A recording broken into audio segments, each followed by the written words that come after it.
Hello. Tonight, we begin with the most fascinating fairy tale. So before you get comfortable, take a moment to like the video and subscribe, but only if you genuinely enjoy what I do here. And let me know in the comments where you're tuning in from and what time it is for you. It's always fascinating to see who's joining us from around the world. Now, dim the lights. Maybe turn on a fan for that soft background hum, and let's ease into tonight's journey together. The fate of the turtle. In a very hot country, far away to the east, was a beautiful little lake where two wild ducks made their home and passed their days swimming and playing in its clear waters. They had it all to themselves, except for a turtle who was many years older than they were and had come there before them. And, luckily, instead of taking a dislike to the turtle, as so often happens when you have only one person to speak to, they became great friends and spent most of the day in each other's company. All went on smoothly and happily till one summer, when the rains failed and the sun shone so fiercely that every morning there was a little less water in the lake and a little more mud on the bank. The water lilies around the edge began to droop, and the palms to hang their heads, and the ducks' favorite swimming place, where they could dive the deepest to grow shallower and shallower. At length, there came a morning when the ducks looked at each other uneasily, and before nightfall, they had whispered that if at the end of 2 days rain had not come, they must fly away and seek a new home. For if they stayed in their old one, which they loved so much, they would certainly die of thirst. Earnestly, they watched the sky for many hours before they tucked their heads under their wings and fell asleep from sheer weariness.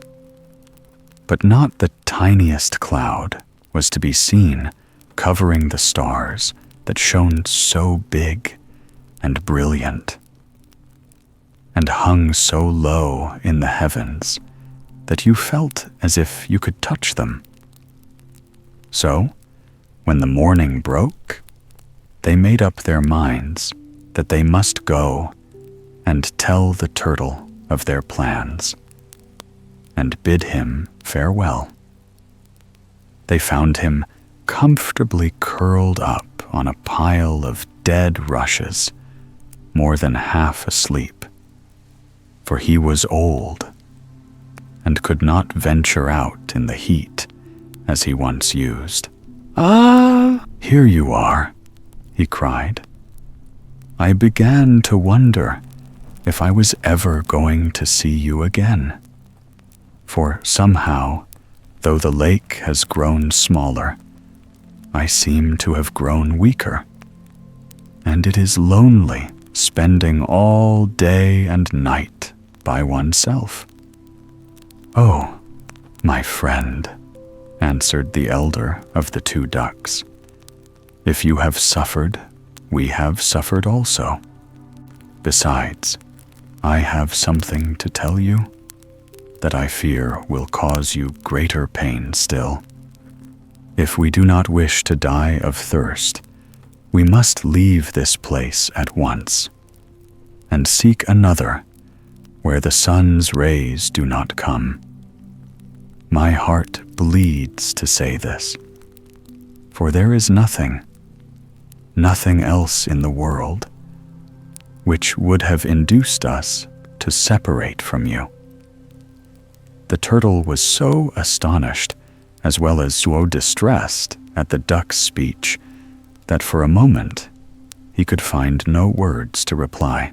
But when he had forced back his tears, he said in a shaky voice, "How can you think that I am able to live without you, when for so long you have been my only friends? If you leave me, death will speedily put an end to my grief. Our sorrow is as great as yours," answered the other duck. "But what can we do? And remember that if we are not here to drink the water, there will be the more for you. If it had not been for this terrible misfortune, be sure that nothing would have parted us from one whom we love so dearly." "My friends," replied the turtle, "water is as necessary to me as to you. And if death stares in your faces, it stares in mine also. But in the name of all the years we have passed together, do not, I beseech you, leave me to perish here alone. Wherever you may go, take me with you." There was a pause. The ducks felt wretched at the thought of abandoning their old comrade, yet, at the same time, how could they grant his prayer? It seemed quite impossible, and at length one of them spoke. "Oh, how can I find words to refuse?" cried he. "Yet how can we do what you ask? Consider that, like yours, our bodies are heavy, and our feet small. Therefore, how could we walk with you over mountains and deserts till we reached a land where the sun's rays no longer burn? Why, before the day was out, we should all three be dead of fatigue and hunger. No, our only hope lies in our wings, and alas, you cannot fly." "No, I cannot fly, of course," answered the turtle with a sigh.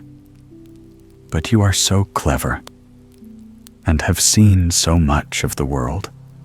Surely you can think of some plan?"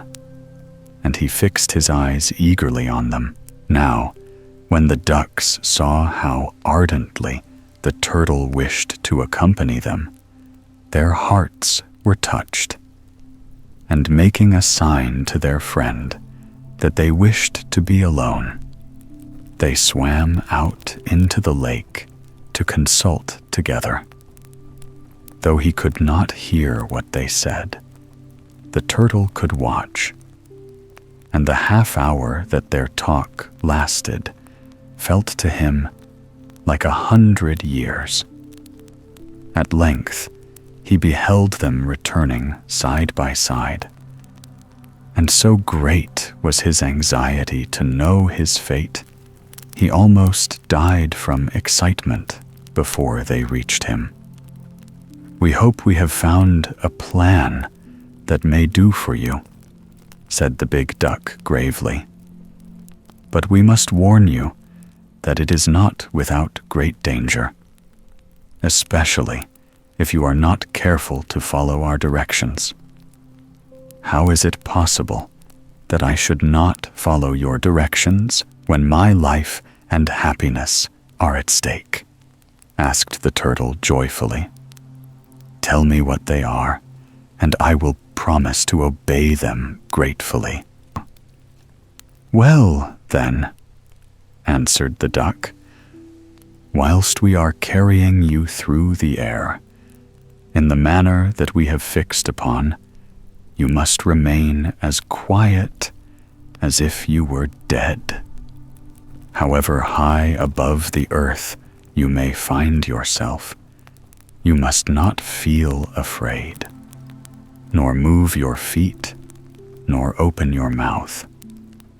No matter what you see or hear, it is absolutely needful for you to be perfectly still, or I cannot answer for the consequences. I will be absolutely obedient, answered the turtle, not only on this occasion, but during all my life. And once more, I promise faithfully not to move head or foot, to fear nothing, and never to speak a word during the whole journey. This being settled, the ducks swam about till they found, floating in the lake, a good stout stick. This they tied to their necks with some of the tough water lily roots, and returned as quickly as they could to the turtle.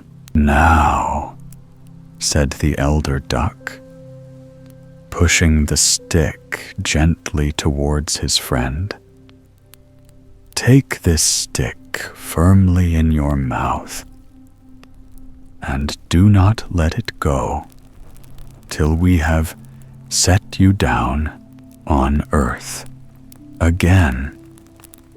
The turtle did as he was told, and the ducks in their turn seized the stick by the two ends, spread their wings, and mounted swiftly into the air, the turtle hanging between them.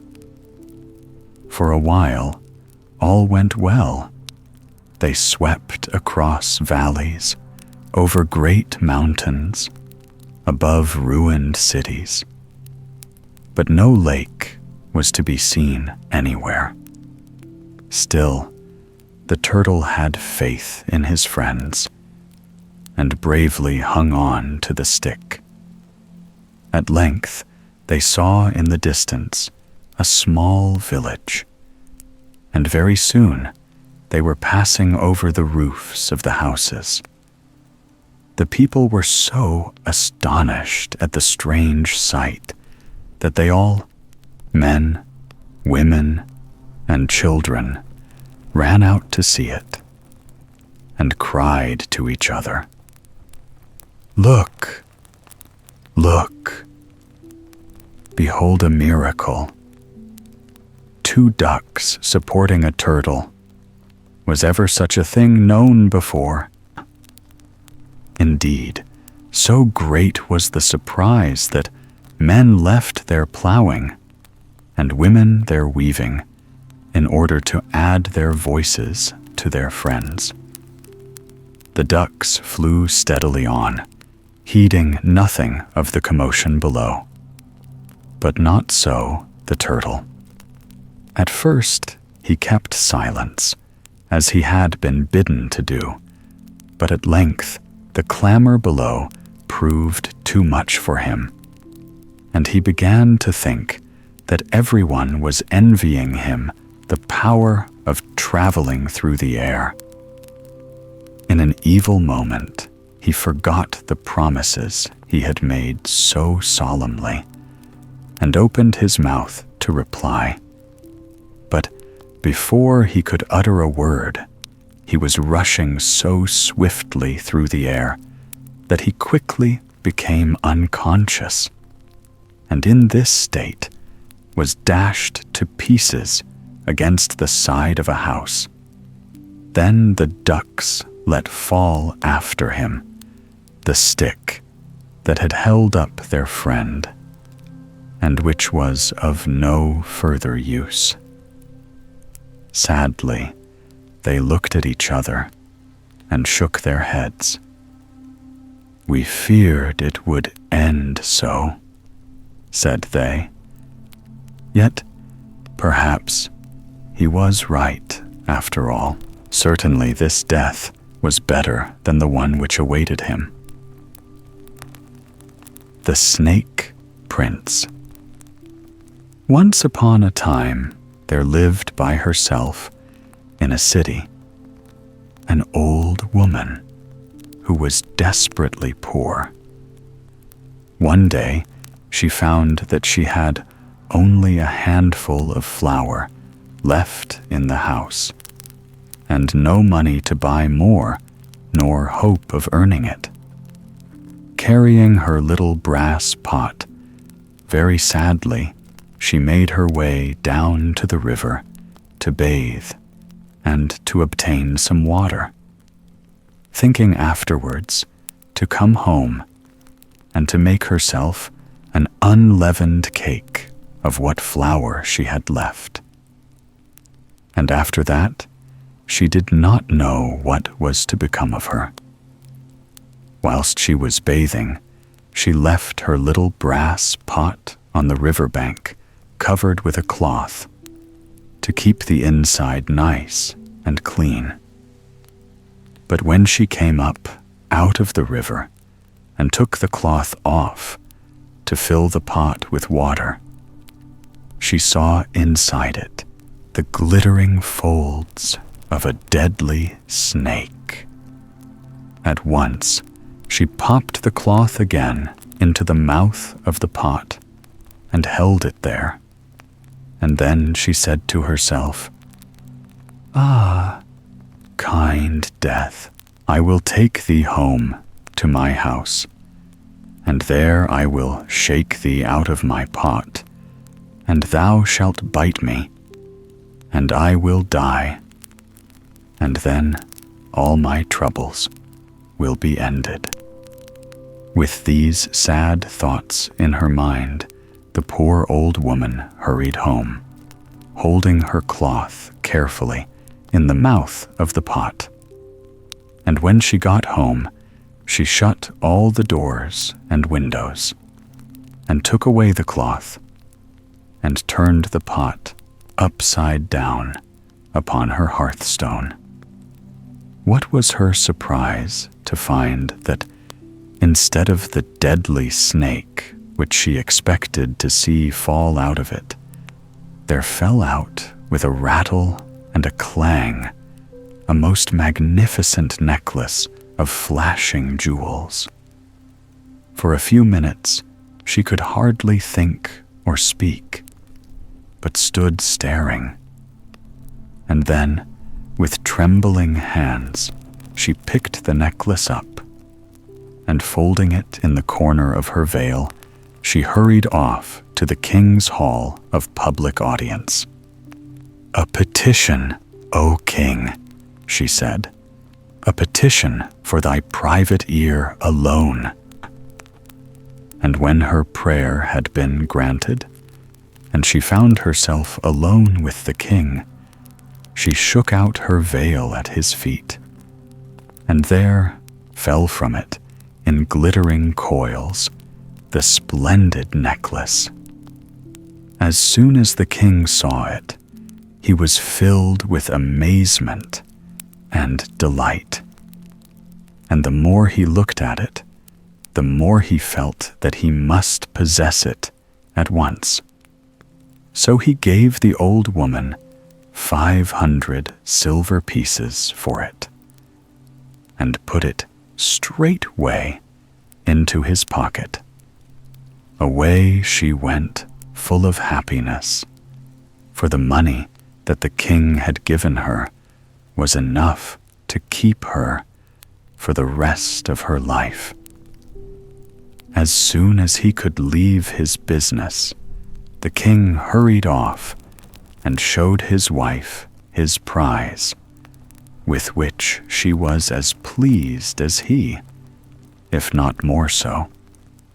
And as soon as they had finished admiring the wonderful necklace, they locked it up in the great chest where the queen's jewelry was kept, the key of which hung always round the king's neck. A short while afterwards, a neighboring king sent a message to say that a most lovely girl baby had been born to him, and he invited his neighbors to come to a great feast in honor of the occasion. The queen told her husband that of course they must be present at the banquet, and she would wear the new necklace which he had given her. They had only a short time to prepare for the journey, and at the last moment the king went to the jewel chest to take out the necklace for his wife to wear. But he could see no necklace at all. Only, in its place, a fat little boy, baby, crowing and shouting. The king was so astonished that he nearly fell backwards. But presently he found his voice and called for his wife so loudly that she came running, thinking that the necklace must at least have been stolen. "Look here, look!" cried the king. "Haven't we always longed for a son? And now heaven has sent us one." "What do you mean?" cried the queen. "Are you mad?" "Mad? No, I hope not," shouted the king, dancing in excitement round the open chest. "Come here and look. Look what we've got instead of that necklace." Just then, the baby let out a great crow of joy, as though he would like to jump up and dance with the king. And the queen gave a cry of surprise and ran up and looked into the chest. "Oh," she gasped as she looked at the baby. "What a darling! Where could he have come from?" "I'm sure I can't say," said the king. "All I know is that we locked up a necklace in the chest. And when I unlocked it just now, there was no necklace, but a baby, and as fine a baby as ever was seen." By this time, the queen had the baby in her arms. "Oh, the blessed one," she cried, "fairer ornament for the bosom of a queen than any necklace that ever was wrought. Write," she continued, "write to our neighbor, and say that we cannot come to his feast, for we have a feast of our own, and a baby of our own. Oh, happy day." So the visit was given up, and in honor of the new baby, the bells of the city, and its guns, and its trumpets, and its people, small and great, had hardly any rest for a week. There was such a ringing, and banging, and blaring, and such fireworks, and feasting, and rejoicing, and merrymaking as had never been seen before. A few years went by, and as the king's boy baby and his neighbor's girl baby grew and throve, the two kings arranged that as soon as they were old enough, they should marry. And so, with much signing of papers and agreements, and wagging of wise heads, and stroking of gray beards, the compact was made, and signed, and sealed, and lay waiting for its fulfillment. And this, too, came to pass.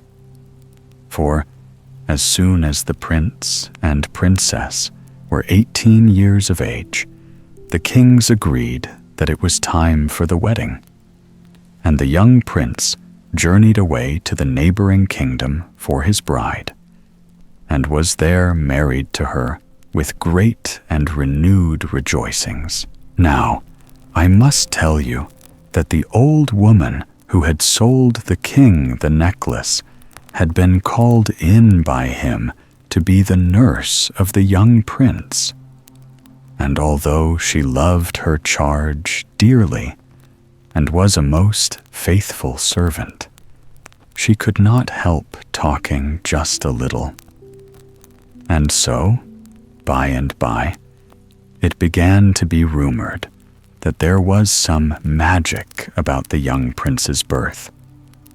And the rumor, of course, had come in due time to the ears of the parents of the princess.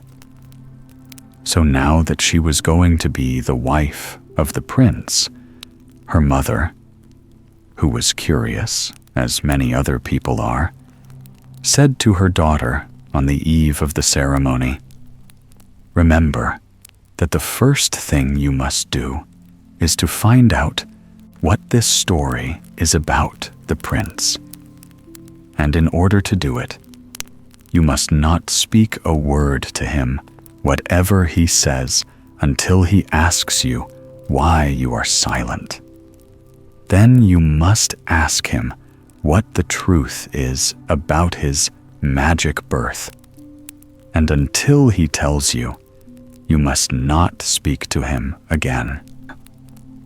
And the princess promised that she would follow her mother's advice. Therefore, when they were married and the prince spoke to his bride, she did not answer him. He could not think what was the matter. But even about her old home, she would not utter a word. At last, he asked why she would not speak, and then she said, "Tell me the secret of your birth." Then the prince was very sad and displeased, and although she pressed him sorely, he would not tell her, but always reply, "If I tell you, you will repent that ever you asked me." For several months they lived together, and it was not such a happy time for either as it ought to have been, for the secret was still a secret, and lay between them like a cloud between the sun and the earth, making what should be fair, dull, and sad. At length, the prince could bear it no longer. So he said to his wife one day, "At midnight, I will tell you my secret, if you still wish it, but you will repent it all your life." However, the princess was overjoyed that she had succeeded, and paid no attention to his warnings. That night, the prince ordered horses to be ready for the princess and himself a little before midnight. He placed her on one and mounted the other himself, and they rode together down to the river, to the place where the old woman had first found the snake in her brass pot. There, the prince drew rein and said sadly, "Do you still insist that I should tell you my secret?" And the princess answered, "Yes." "If I do," answered the prince, "remember that you will regret it all your life." But the princess only replied, "Tell me." "Then," said the prince, "know that I am the son of the king of a far country, but by enchantment I was turned into a snake." The word snake was hardly out of his lips when he disappeared, and the princess heard a rustle and saw a ripple on the water, and in the faint moonlight she beheld a snake swimming into the river. Soon it disappeared, and she was left alone. In vain she waited with beating heart for something to happen, and for the prince to come back to her. Nothing happened, and no one came. Only the wind mourned through the trees on the river bank, and the night birds cried, and a jackal howled in the distance, and the river flowed black and silent beneath her. In the morning, they found her, weeping and disheveled, on the river bank, but no word could they learn from her or from anyone as to the fate of her husband. At her wish, they built on the river bank a little house of black stone, and there she lived in mourning, with a few servants and guards to watch over her. A long, long time passed by, and still the princess lived in mourning for her prince, and saw no one, and went nowhere away from her house on the river bank and the garden that surrounded it. One morning, when she woke up, she found a stain of fresh mud upon the carpet. She sent for the guards, who watched outside the house day and night, and asked them who had entered her room while she was asleep. They declared that no one could have entered, for they kept such careful watch that not even a bird could fly in without their knowledge. But none of them could explain the stain of mud.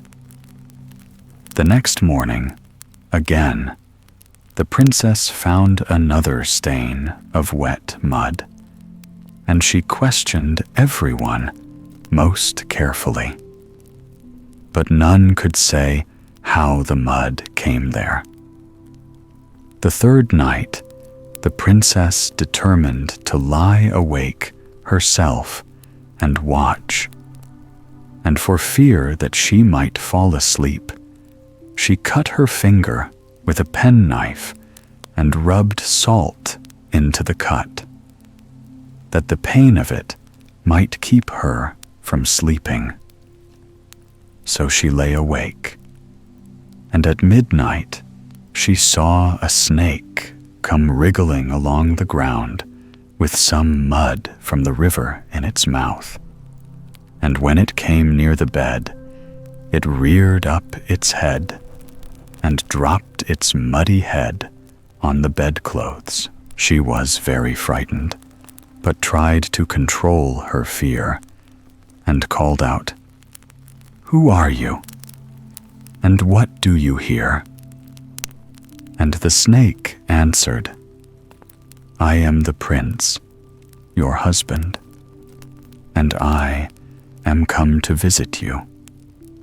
Then the princess began to weep, and the snake continued, "Alas, did I not say that if I told you my secret, you would repent it? And have you not repented?" "Oh, indeed," cried the poor princess. "I have repented it, and shall repent it all my life. Is there nothing I can do?" And the snake answered, "Yes, there is one thing, if you dared to do it." "Only tell me," said the princess, "and I will do anything." "Then," replied the snake, "on a certain night, you must put a large bowl of milk and sugar in each of the 4 corners of this room. All the snakes in the river will come out to drink the milk, and the one that leads the way will be the queen of the snakes.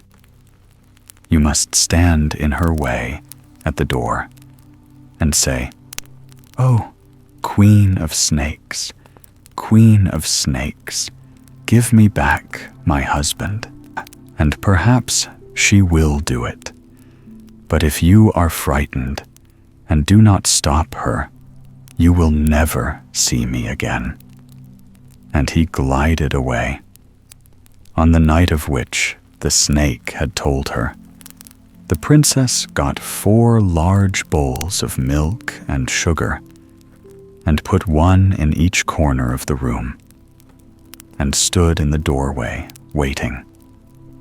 At midnight, there was a great hissing and rustling from the direction of the river, and presently the ground appeared to be alive with horrible writhing forms of snakes, whose eyes glittered and forked tongues quivered as they moved on in the direction of the princess's house.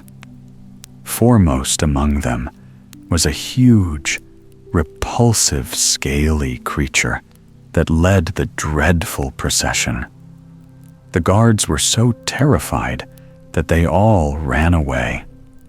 But the princess stood in the doorway, as white as death, and with her hands clasped tight together for fear she should scream or faint and fail to do her part.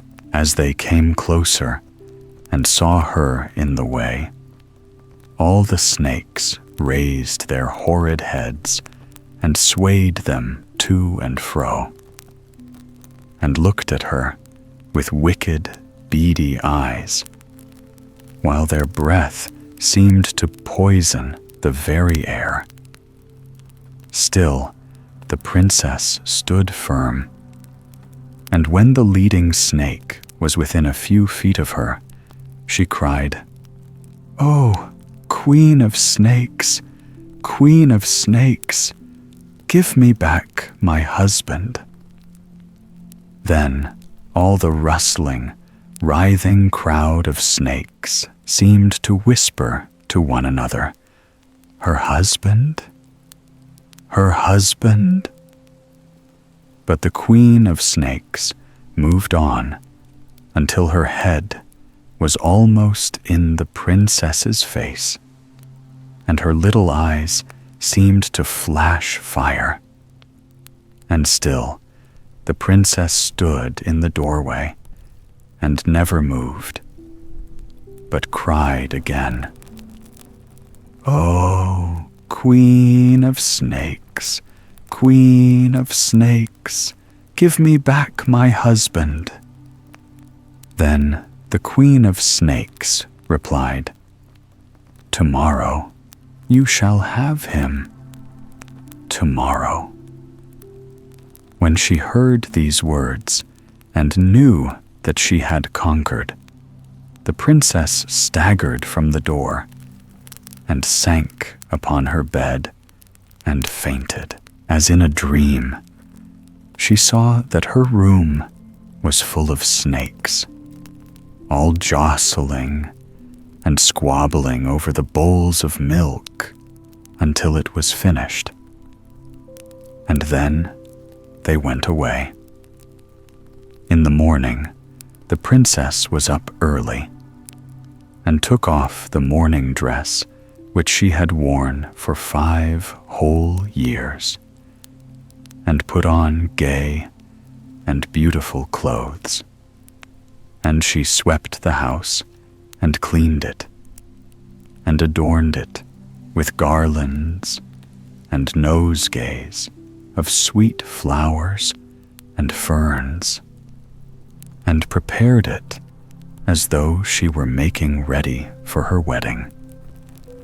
And when night fell, she lit up the woods and gardens with lanterns, and spread a table as for a feast, and lit in the house 1,000 wax candles. Then she waited for her husband, not knowing in what shape he would appear. And at midnight there came striding from the river the prince laughing but with tears in his eyes. And she ran to meet him and threw herself into his arms, crying and laughing too. So the prince came home, and the next day they two went back to the palace, and the old king wept with joy to see them. And the bells, so long silent, were set a-ringing again, and the guns firing, and the trumpets blaring, and there was fresh feasting and rejoicing. And the old woman, who had been the prince's nurse, became nurse to the prince's children.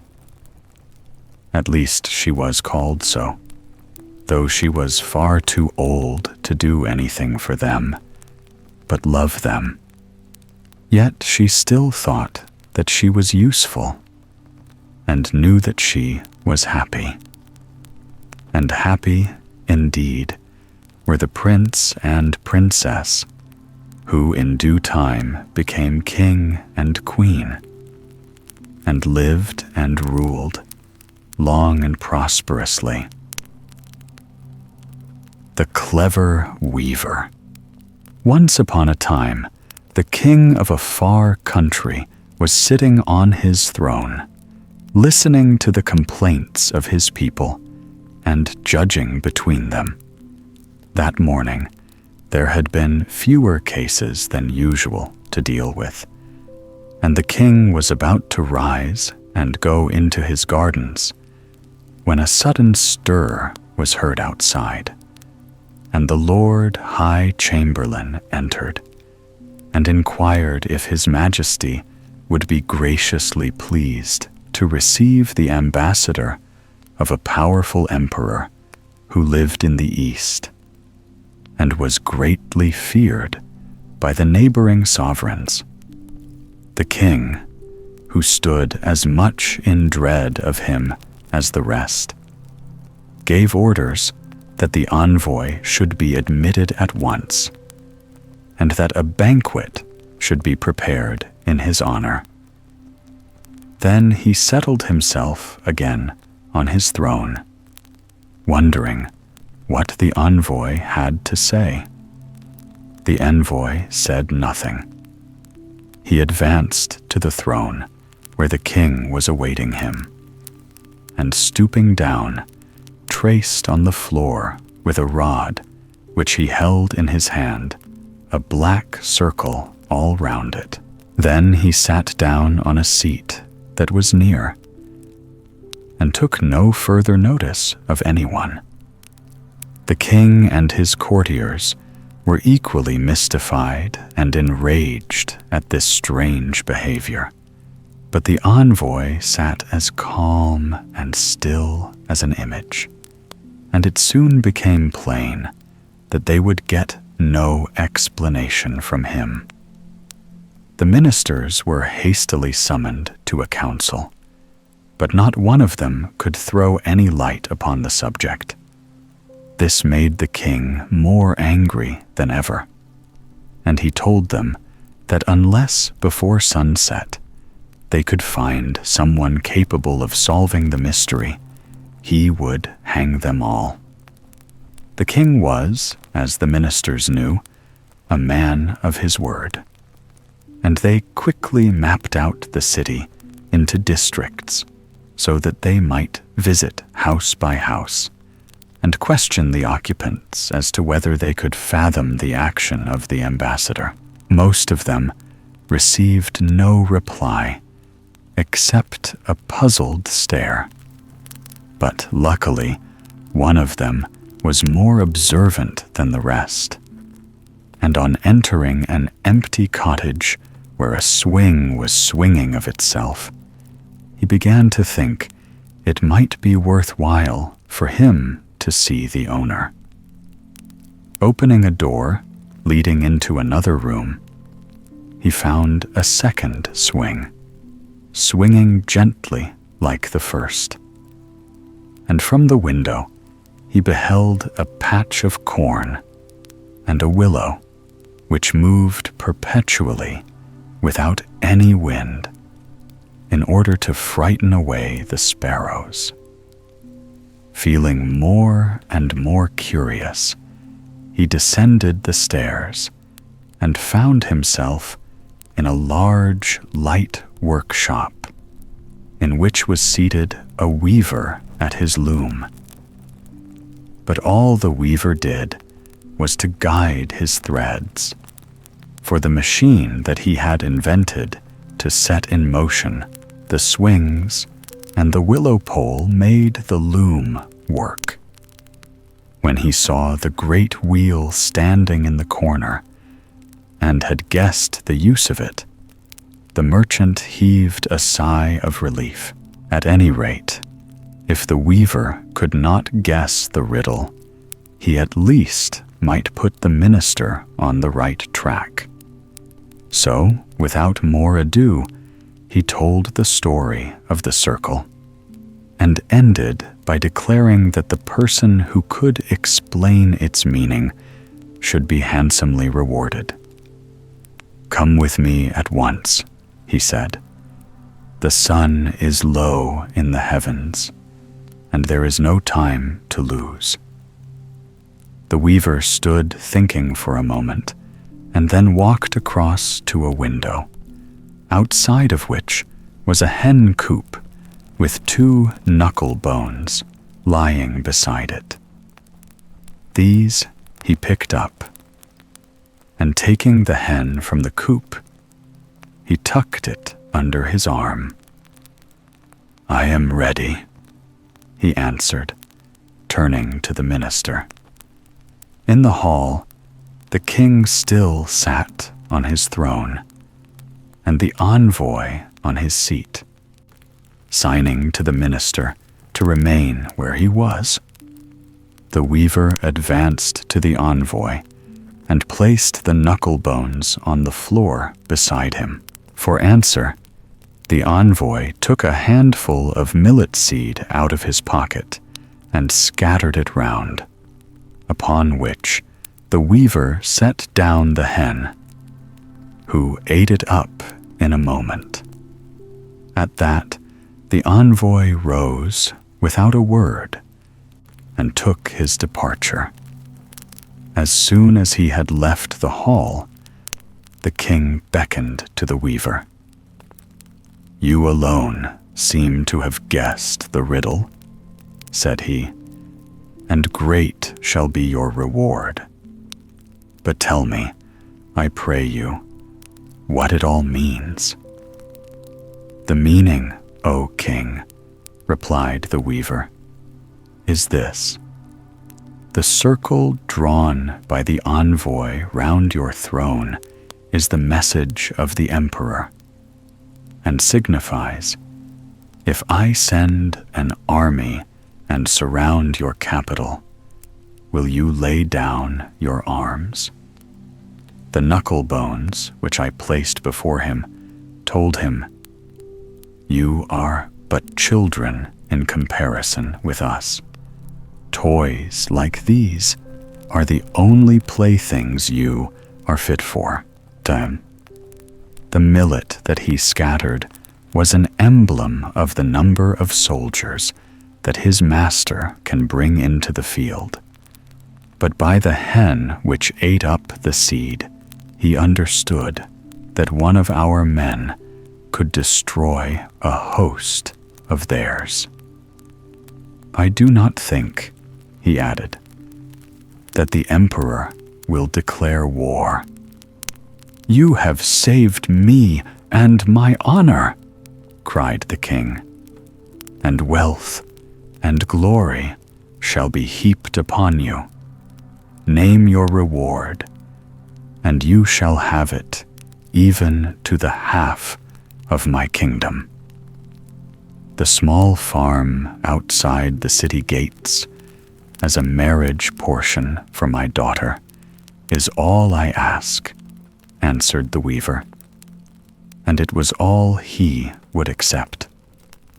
"Only, O king," were his parting words, "I would beg of you to remember that weavers also are of value to a state, and that they are sometimes cleverer even than ministers. The Boy Who Found Fear at Last. Once upon a time, there lived a woman who had one son whom she loved dearly. The little cottage in which they dwelt was built on the outskirts of a forest, and as they had no neighbors, the place was very lonely. And the boy was kept at home by his mother to bear her company. They were sitting together on a winter's evening when a storm suddenly sprang up, and the wind blew the door open. The woman started and shivered and glanced over her shoulder as if she half expected to see some horrible thing behind her. "Go and shut the door," she said hastily to her son. "I feel frightened." "Frightened?" repeated the boy. "What does it feel like to be frightened?" "Well, just frightened," answered the mother. "A fear of something, you hardly know what, takes hold of you." "It must be very odd to feel like that," replied the boy. "I will go through the world and seek fear till I find it."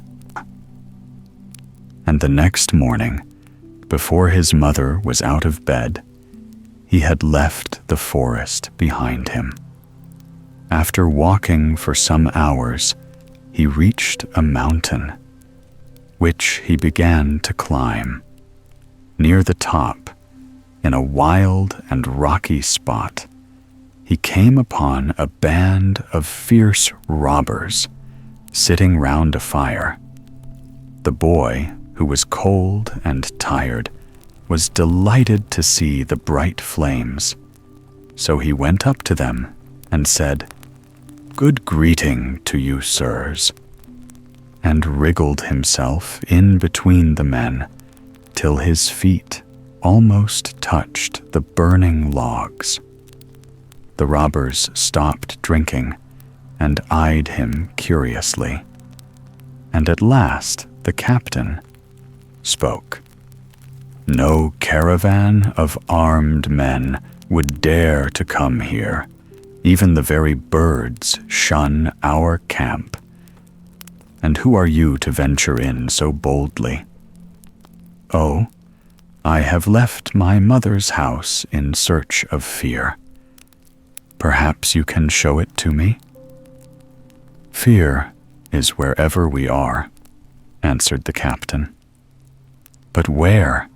asked the boy, looking round.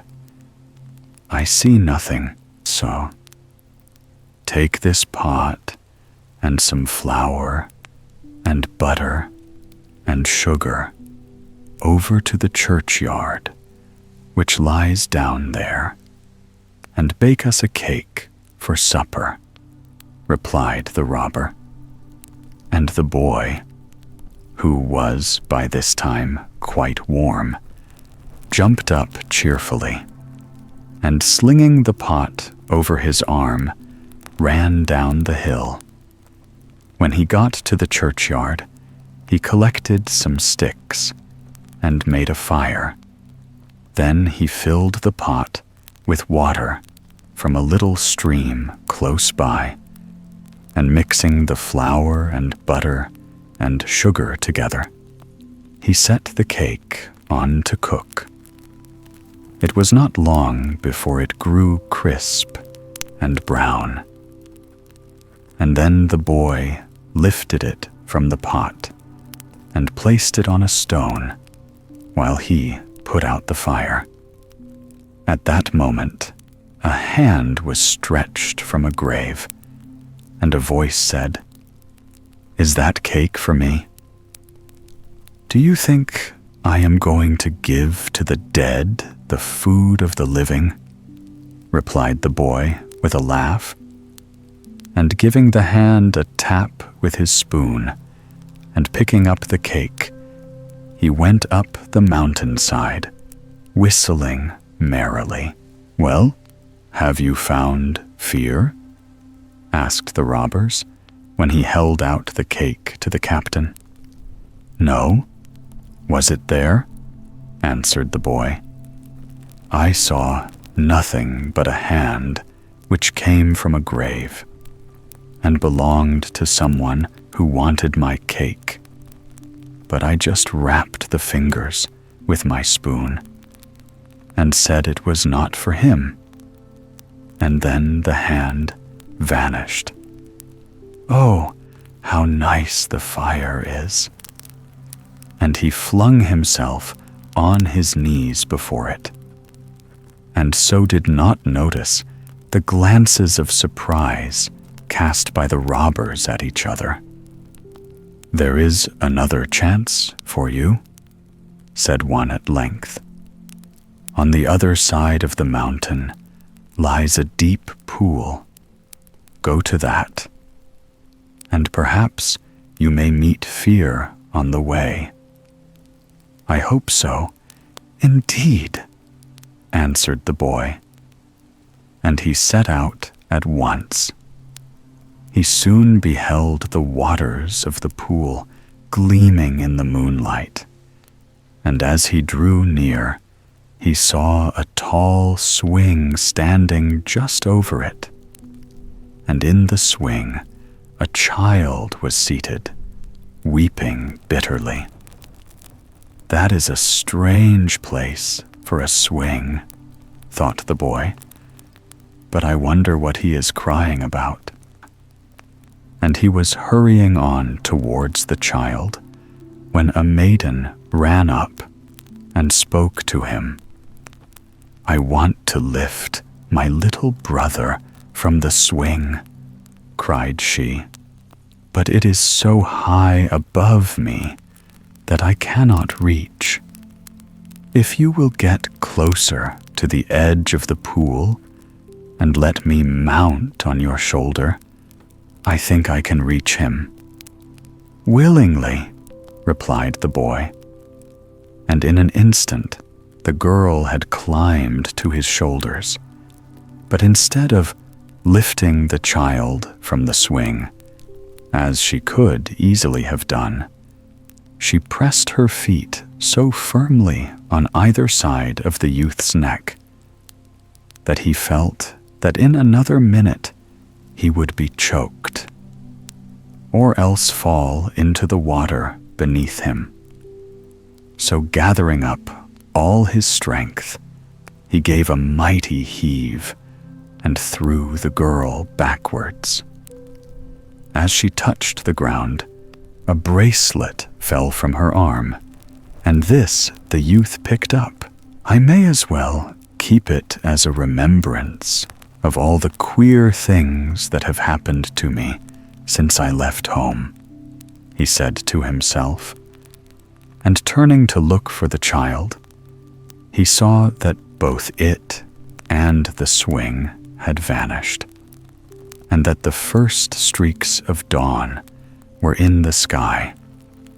With the bracelet on his arm, the youth started for a little town which was situated in the plain on the further side of the mountain.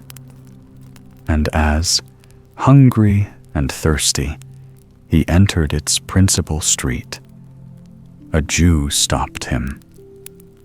"Where did you get that bracelet?" asked the Jew.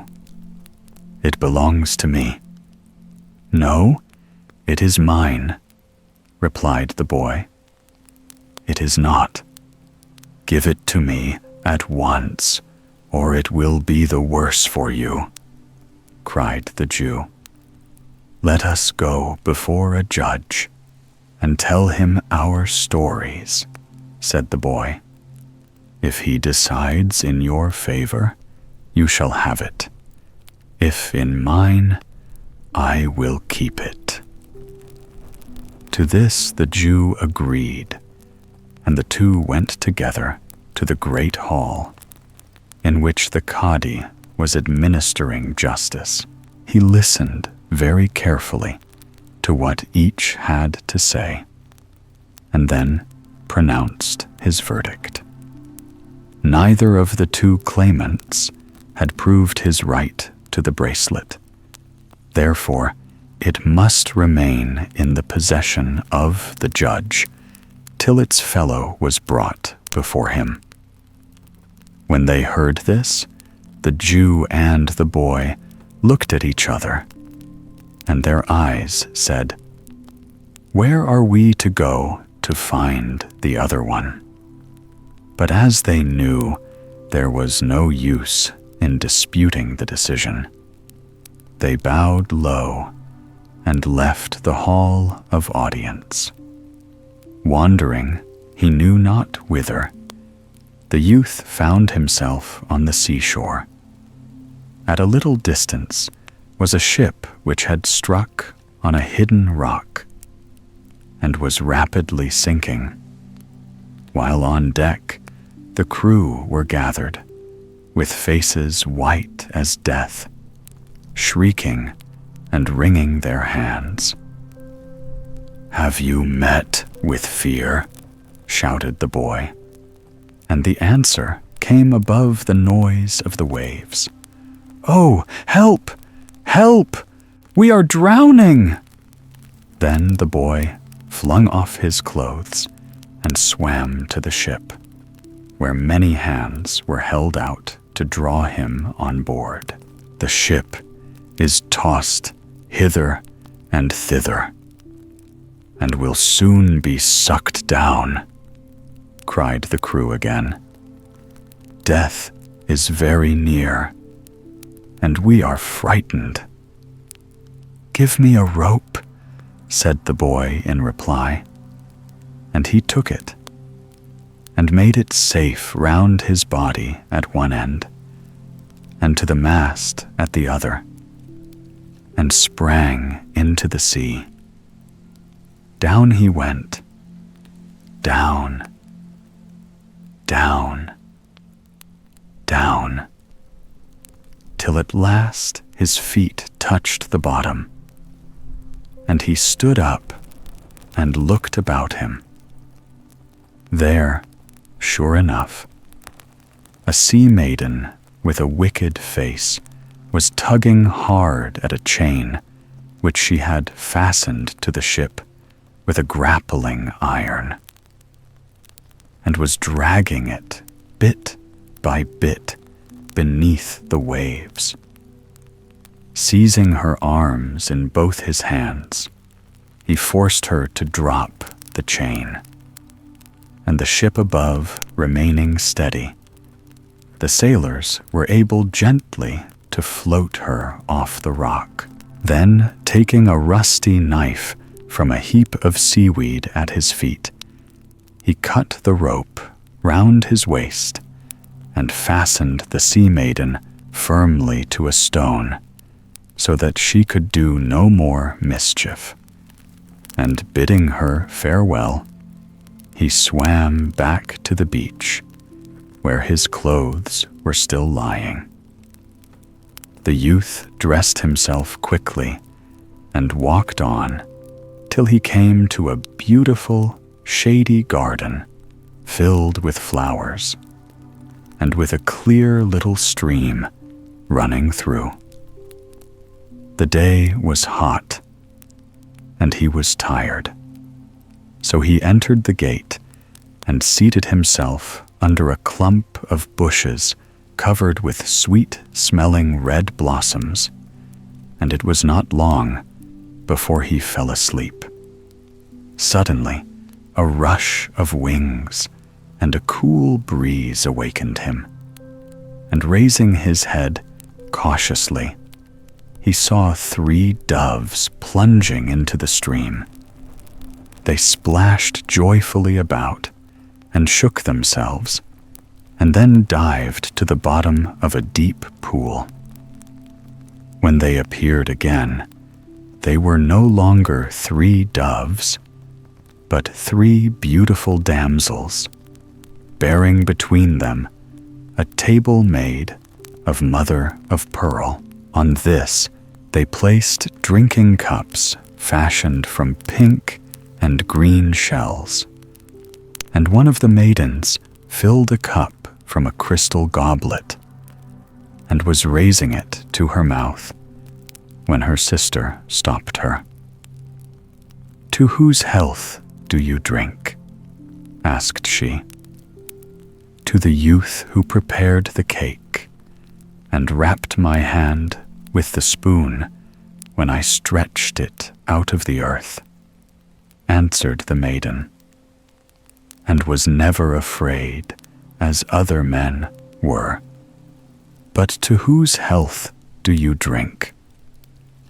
"To the youth on whose shoulders I climbed at the edge of the pool, and who threw me off with such a jerk that I lay unconscious on the ground for hours," replied the second.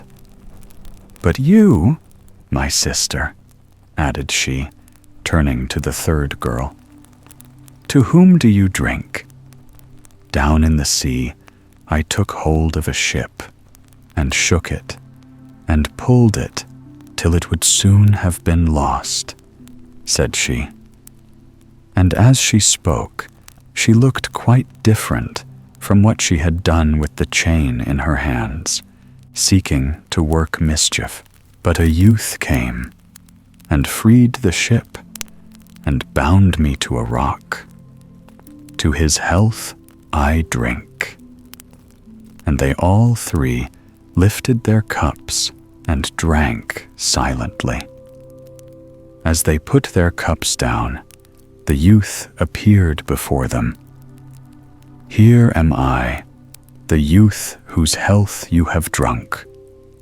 And now give me the bracelet that matches a jeweled band which of a surety fell from the arm of one of you.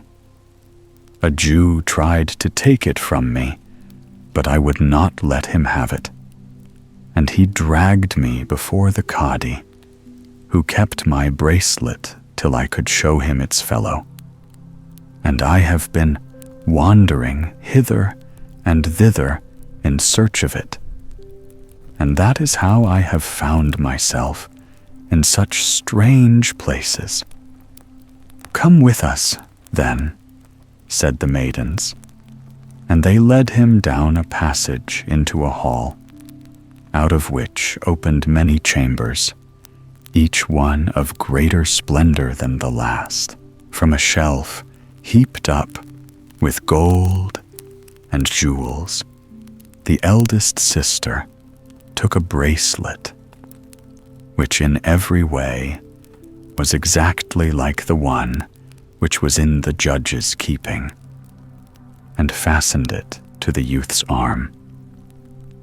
"Go at once and show this to the Qadi," said she, "and he will give you the fellow to it." "I shall never forget you," answered the youth, "but it may be long before we meet again, for I shall never rest till I have found fear." Then he went his way and won the bracelet from the Qadi. After this, he again set forth in his quest of fear. On and on walked the youth, but fear never crossed his path. And one day he entered a large town where all the streets and squares were so full of people he could hardly pass between them. "Why are all these crowds gathered together?" he asked of a man who stood next him. "The ruler of this country is dead," was the reply. "And as he had no children, it is needful to choose a successor. Therefore, each morning, one of the sacred pigeons is let loose from the tower yonder. And on whomsoever the bird shall perch, that man is our king. In a few minutes, the pigeon will fly. Wait and see what happens." Every eye was fixed on the tall tower which stood in the center of the chief square. And the moment that the sun was seen to stand straight over it, a door was opened, and a beautiful pigeon, gleaming with pink and gray, blue and green, came rushing through the air. Onward it flew, onward, onward, till at length it rested on the head of the boy. Then a great shout arose, "The king! The king!" But as he listened to the cries, a vision, swifter than lightning, flashed across his brain.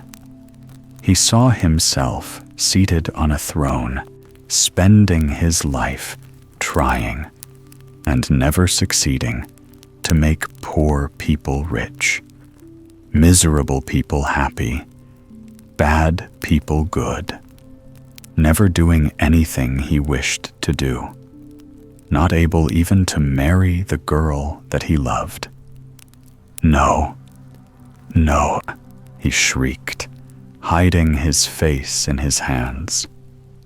But the crowds who heard him thought he was overcome by the grandeur that awaited him, and paid no heed.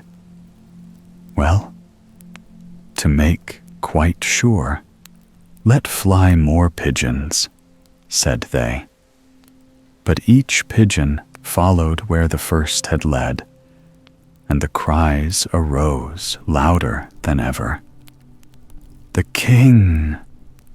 The king!" And as the young man heard, a cold shiver that he knew not the meaning of ran through him. "This is fear, whom you have so long sought," whispered a voice, which seemed to reach his ears alone. And the youth bowed his head as the vision once more flashed before his eyes, and he accepted his doom, and made ready to pass his life with fear beside him. He wins who waits. Once upon a time, there reigned a king who had an only daughter.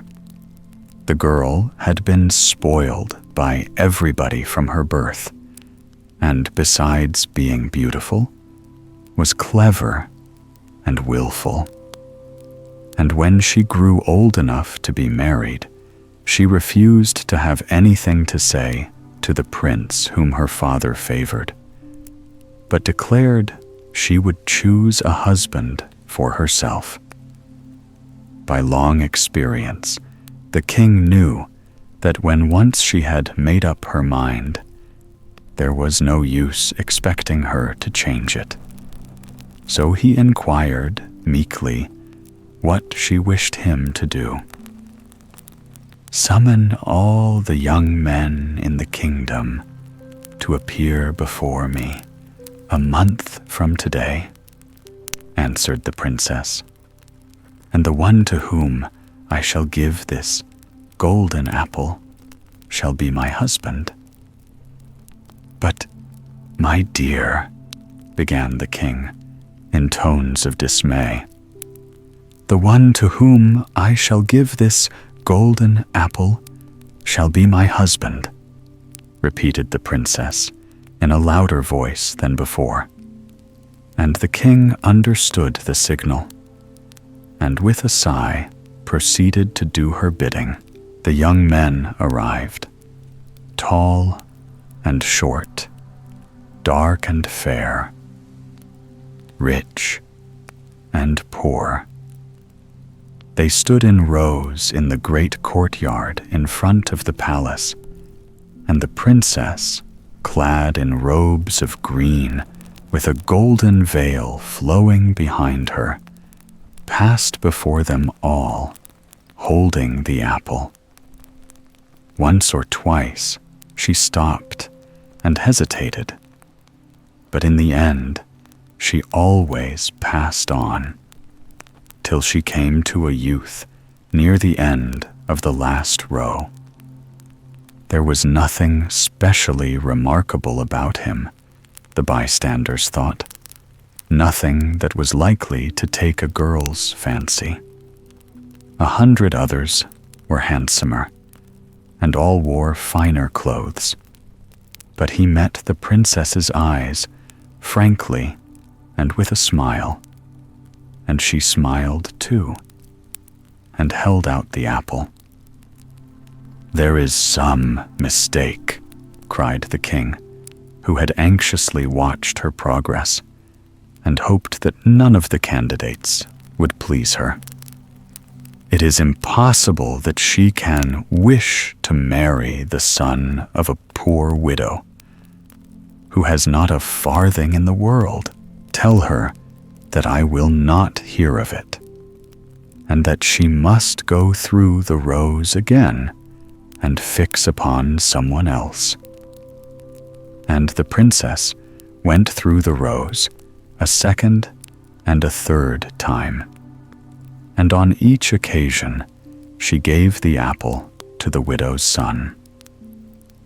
"Well, marry him if you will," exclaimed the angry king, "but at least you shall not stay here." And the princess answered nothing, but threw up her head, and taking the widow's son by the hand, they left the castle. That evening they were married, and after the ceremony went back to the house of the bridegroom's mother, which, in the eyes of the princess, did not look much bigger than a hen coop.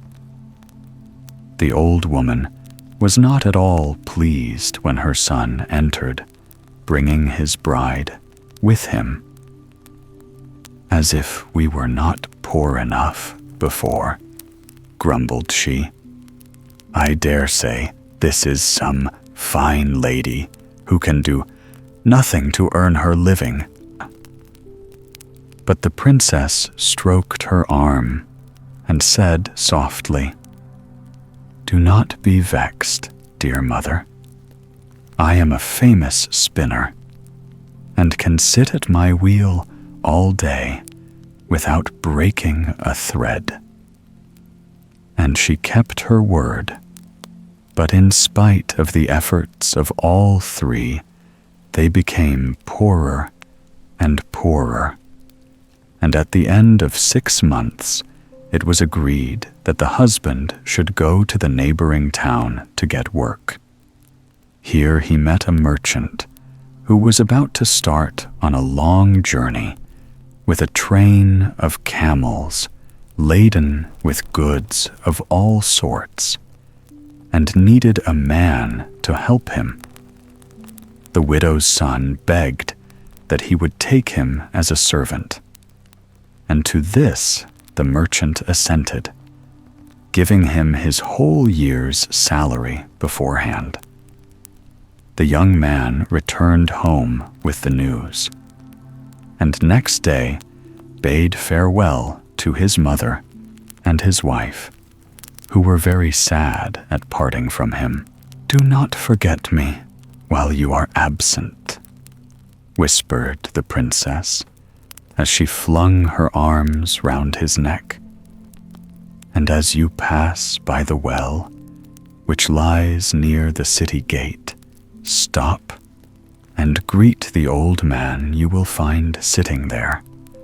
Kiss his hand, and then ask him what counsel he can give you for your journey."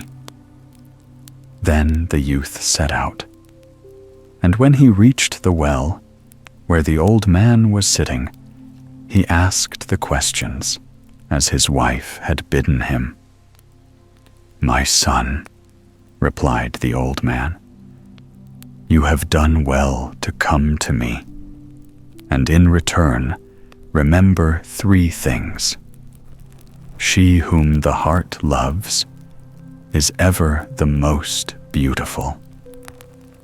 Patience is the first step on the road to happiness. He wins who waits." The young man thanked him and went on his way. Next morning, early the caravan set out, and before sunset, it had arrived at the first halting place, round some wells, where another company of merchants had already encamped. But no rain had fallen for a long while in that rocky country, and both men and beasts were parched with thirst. To be sure, there was another well about half a mile away, where there was always water. But to get it, you had to be lowered deep down.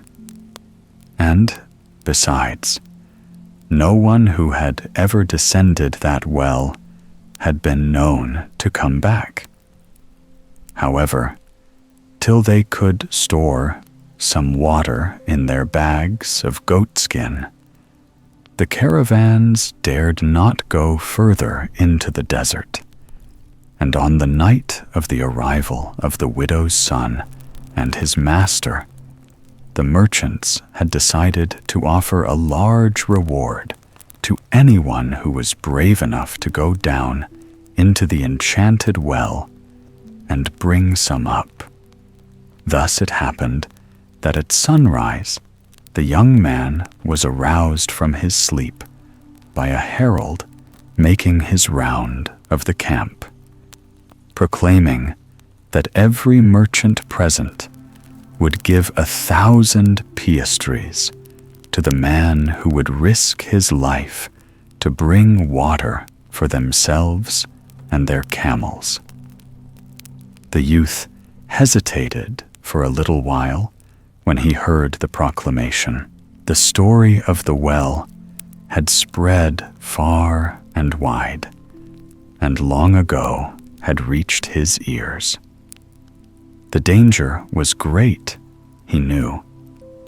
But then, if he came back alive, he would be the possessor of 80,000 piastres. He turned to the herald, who was passing the tent. "I will go," said he. "What madness!" cried his master, who happened to be standing near. "You are too young to throw away your life like that. Run after the herald and tell him you take back your offer." But the young man shook his head, and the merchant saw that it was useless to try and persuade him. "Well, it is your own affair," he observed at last. "If you must go, you must. Only, if you ever return, I will give you a camel's load of goods, and my best mule besides." And touching his turban in token of farewell, he entered the tent. Hardly had he done so than a crowd of men were seen pouring out of the camp. "How can we thank you?" they exclaimed, pressing round the youth. "Our camels, as well as ourselves, are almost dead of thirst. See, here is the rope we have brought to let you down." "Come then," answered the youth, and they all set out. On reaching the well, the rope was knotted securely under his arms. A big goatskin bottle was given him, and he was gently lowered to the bottom of the pit. Here a clear stream was bubbling over the rocks, and stooping down, he was about to drink, when a huge Arab appeared before him, saying in a loud voice, "Come with me." The young man rose, never doubting that his last hour had come. But as he could do nothing, he followed the Arab into a brilliantly lighted hall, on the further side of the little river. There, his guide sat down, and drawing towards him 2 boys, one black and the other white, he said to the stranger, "I have a question to ask you. If you answer it right, your life shall be spared. If not, your head will be forfeit, as the head of many another has been before you. Tell me, which of my 2 children do I think the handsomer?" The question did not seem a hard one, for while the white boy was as beautiful a child as ever was seen, his brother was ugly even for a Negro. But just as the youth was going to speak, the old man's counsel flashed into the youth's mind, and he replied hastily, "The one whom we love best is always the handsomest." "You have saved me," cried the Arab, rising quickly from his seat and pressing the young man in his arms. "Ah, if you could only guess what I have suffered from the stupidity of all the people to whom I have put that question. And I was condemned by a wicked genius to remain here until it was answered. But what brought you to this place? And how can I reward you for what you have done for me? By helping me to draw enough water for my caravan of 80 merchants and their camels, who are dying for want of it," replied the youth. "That is easily done," said the Arab. "Take these 3 apples, and when you have filled your skin and are ready to be drawn up, lay one of them on the ground.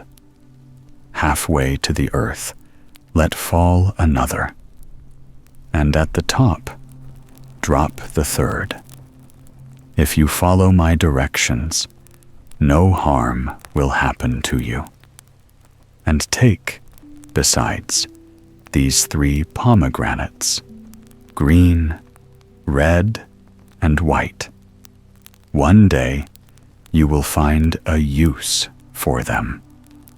The young man did as he was told, and stepped out on the rocky waste where the merchants were anxiously awaiting him. Oh, how thirsty they all were! But even after the camels had drunk, the skin seemed as full as ever. Full of gratitude for their deliverance, the merchants pressed the money into his hands, while his own master bade him choose what goods he liked, and a mule to carry them. So the widow's son was rich at last, and when the merchant had sold his merchandise and returned home to his native city, his servant hired a man by whom he sent the money and the mule back to his wife. "I will send the pomegranates also," thought he, "for if I leave them in my turban, they may someday fall out." And he drew them out of his turban. But the fruit had vanished, and in their places were 3 precious stones, green, white, and red. For a long time he remained with the merchant, who gradually trusted him with all his business, and gave him a large share of the money he made. When his master died, the young man wished to return home, but the widow begged him to stay and help her. And one day he awoke with a start to remember that 20 years had passed since he had gone away. "I want to see my wife," he said next morning to his mistress. If at any time I can be of use to you, send a messenger to me. Meanwhile, I have told Hassan what to do." And mounting a camel, he set out. Now, soon after he had taken service with the merchant, a little boy had been born to him. And both the princess and the old woman toiled hard all day to get the baby food and clothing. When the money and the pomegranates arrived, there was no need for them to work anymore. And the princess saw at once that they were not fruit at all, but precious stones of great value. The old woman, however, not being accustomed, like her daughter-in-law, to the sight of jewels, took them only for common fruit, and wished to give them to the child to eat. She was very angry when the princess hastily took them from her and hid them in her dress, while she went to the market and bought the 3 finest pomegranates she could find, which she handed the old woman for the little boy. Then she bought beautiful new clothes for all of them, and when they were dressed, they looked as fine as could be. Next, she took out one of the precious stones which her husband had sent her, and placed it in a small silver box. This she wrapped up in a handkerchief embroidered in gold, and filled the old woman's pockets with gold and silver pieces. "Go, dear mother," she said, "to the palace, and present the jewel to the king. And if he asks you what he can give you in return, tell him that you want a paper with his seal attached, proclaiming that no one is to meddle with anything you may choose to do. Before you leave the palace, distribute the money amongst the servants." The old woman took the box and started for the palace. No one there had ever seen a ruby of such beauty, and the most famous jeweler in the town was summoned to declare its value. But all he could say was, "If a boy threw a stone into the air with all his might, and you could pile up gold as high as the flight of the stone, it would not be sufficient to pay for this ruby." At these words, the king's face fell.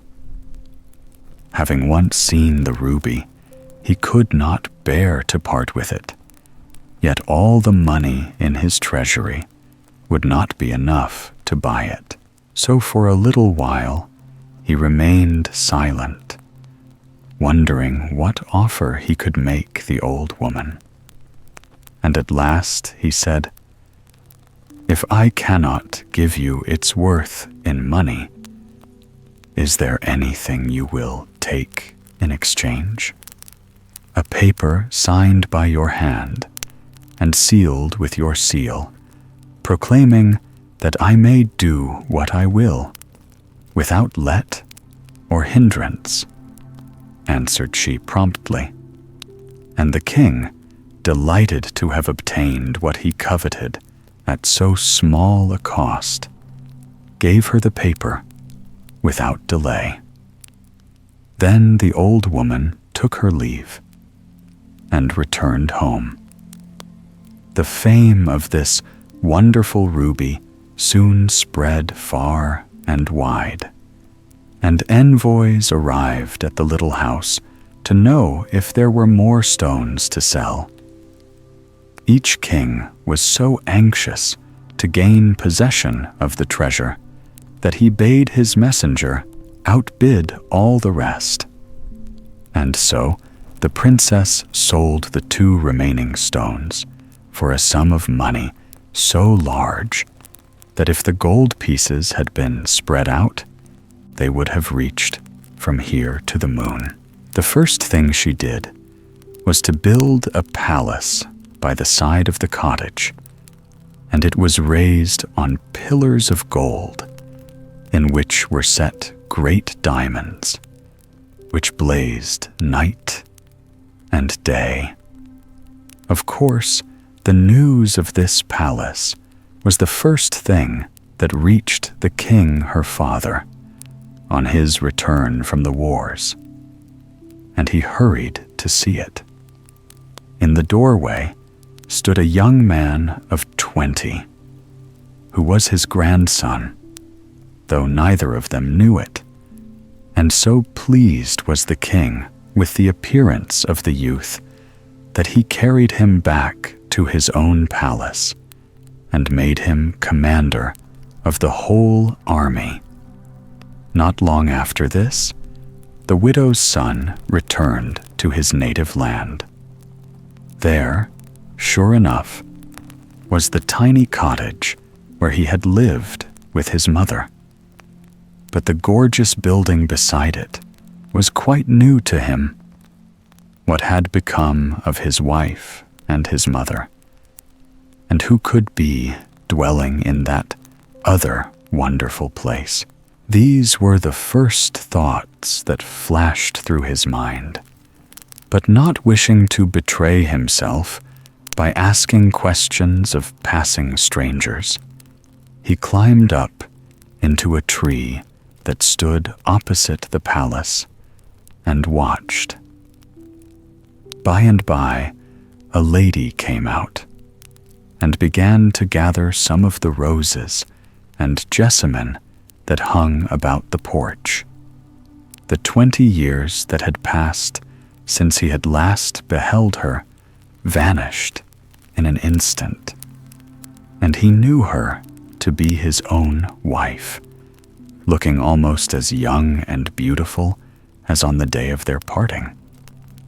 He was about to jump down from the tree and hasten to her side when she was joined by a young man who placed his arm affectionately round her neck. At this sight, the angry husband drew his bow, but before he could let fly the arrow, the counsel of the wise man came back to him. Patience is the first step on the road to happiness, and he laid it down again. At this moment, the princess turned, and drawing her companion's head down to hers, kissed him on each cheek. A second time, blind rage filled the heart of the watcher, and he snatched up his bow from the branch where it hung, when words, heard long since, seemed to sound in his ears. He wins who waits. And the bow dropped to his side. Then, through the silent air, came the sound of the youth's voice. "Mother, can you tell me nothing about my father? Does he still live? And will he never return to us?" "Alas, my son, how can I answer you?" replied the lady. 20 years have passed since he left us to make his fortune, and in that time only once have I heard aught of him. But what has brought him to your mind just now? "Because last night I dreamed that he was here," said the youth, "and then I remembered what I have so long forgotten, that I had a father, though even his very history was strange to me. And now, tell me, I pray you, all you can concerning him." And standing under the jessamine, the son learnt his father's history, and the man in the tree listened also. "Oh," exclaimed the youth when it was ended, while he twisted his hands in pain. "I am General-in-Chief. You are the king's daughter, and we have the most splendid palace in the whole world. Yet my father lives we know not where, and for all we can guess, may be poor and miserable. Tomorrow I will ask the king to give me soldiers, and I will seek him over the whole earth till I find him." Then the man came down from the tree and clasped his wife and son in his arms. All that night they talked, and when the sun rose, it still found them talking. But as soon as it was proper, he went up to the palace to pay his homage to the king and to inform him of all that had happened and who they all really were. The king was overjoyed to think that his daughter, whom he had long since forgiven and sorely missed, was living at his gates, and was, besides, the mother of the youth who was so dear to him. "It was written beforehand," cried the monarch. "You are my son-in-law before the world, and shall be king after me." And the man bowed his head. He had waited, and he had won. The Steel Cane. Once upon a time, there lived an old woman who had a small cottage on the edge of the forest. Behind the cottage was a garden in which all sorts of vegetables grew, and beyond that, a field with 2 or 3 cows in it. So her neighbors considered her quite rich and envied her greatly. As long as she was strong enough to work all day in her garden, the old woman never felt lonely. But after a while, she had a bad illness, which left her much weaker than before, and she began to think that now and then it would be nice to have someone to speak to. Just at this moment, she heard of the death of a shepherd and his wife, who dwelt on the other side of the plain, leaving a little boy quite alone in the world. "That will just suit me," she said, and sent a man over to bring the child, whom she intended to adopt for her own. Now the boy, who was about 12 years old, ought to have considered himself very lucky, for his new mother was as kind to him as the old one. But unfortunately, he made friends with some bad, rude companions, whose tricks caused them to be a terror to everyone. And the poor old woman never ceased regretting her lost solitude. Things went on in this way for some years, till the boy became a man.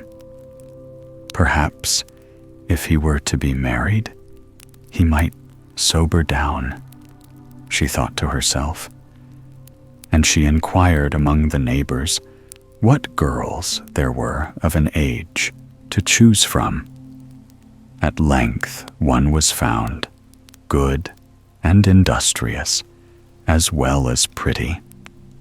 And as the young man raised no objections, the wedding took place at once, and the bride and bridegroom went to live in the cottage with the old woman. But no change was to be seen in the husband's conduct. All day long, he was out amusing himself in the company of his former friends, and if his wife dared to say anything to him on his return home, he beat her with his stick. And next year, when a baby was born to them, he beat it also. At length, the old woman's patience was worn out. She saw that it was quite useless to expect the lazy, idle creature to mend his ways. And one day she said to him, "Do you mean to go on like this forever? Remember, you are no longer a boy, and it is time that you left off behaving like one. Come, shake off your bad habits and work for your wife and child, and above all, stop beating them. If not, I will transform you into an ass, and heavy loads shall be piled on your back, and men shall ride you. Briars shall be your food. A goad shall prick you, and in your turn you shall know how it feels to be beaten." But if she expected her words to do any good, she soon found out her mistake. For the young man only grew angry and cried rudely, "Bah! Hold your tongue, or I will whip you also." "Will you?" she answered grimly, and swift as lightning, she picked up a steel cane that stood in the corner and laid it across his shoulders.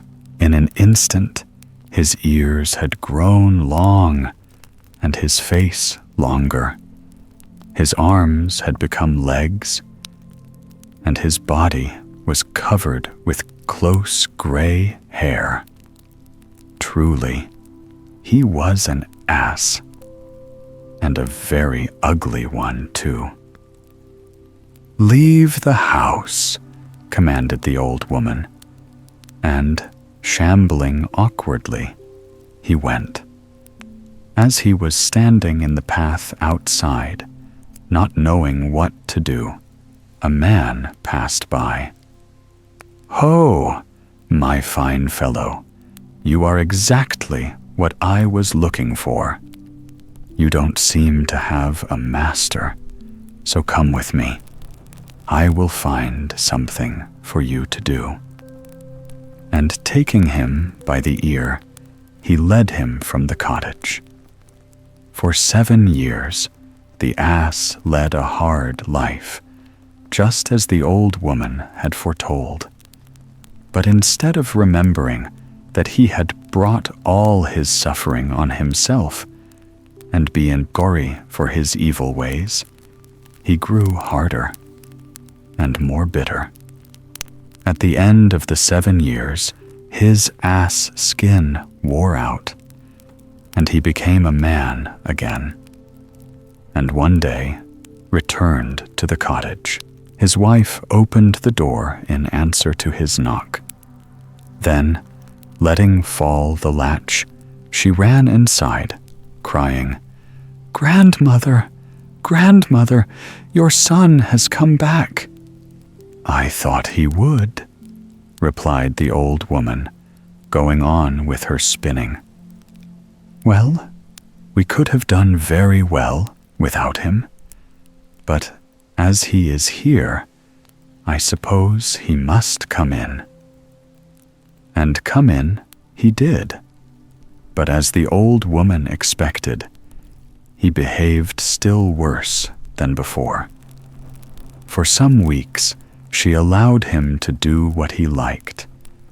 Then at last she said, "So experience has taught you nothing. After all, there are very few people who have sense to learn by it. But take care lest I change you into a wolf, to be a prey for dogs and men. You talk too much. I shall break your head for you," was all the answer she got. Had the young man looked at her face, he might have taken warning. But he was busy making a pipe, and took no notice. The next moment, the steel cane had touched his shoulders, and a big gray wolf bounded through the door. Oh, what a yapping among the dogs, and what a shouting among the neighbors as they gave chase. For 7 years, he led the life of a hunted animal, often cold and nearly always hungry, and never daring to allow himself a sound sleep. At the end of that time, his wolf skin wore out also, and again he appeared at the cottage door. But the second 7 years had taught him no more than the first. His conduct was worse than before, and one day he beat his wife and son so brutally that they screamed to the old woman to come to their aid.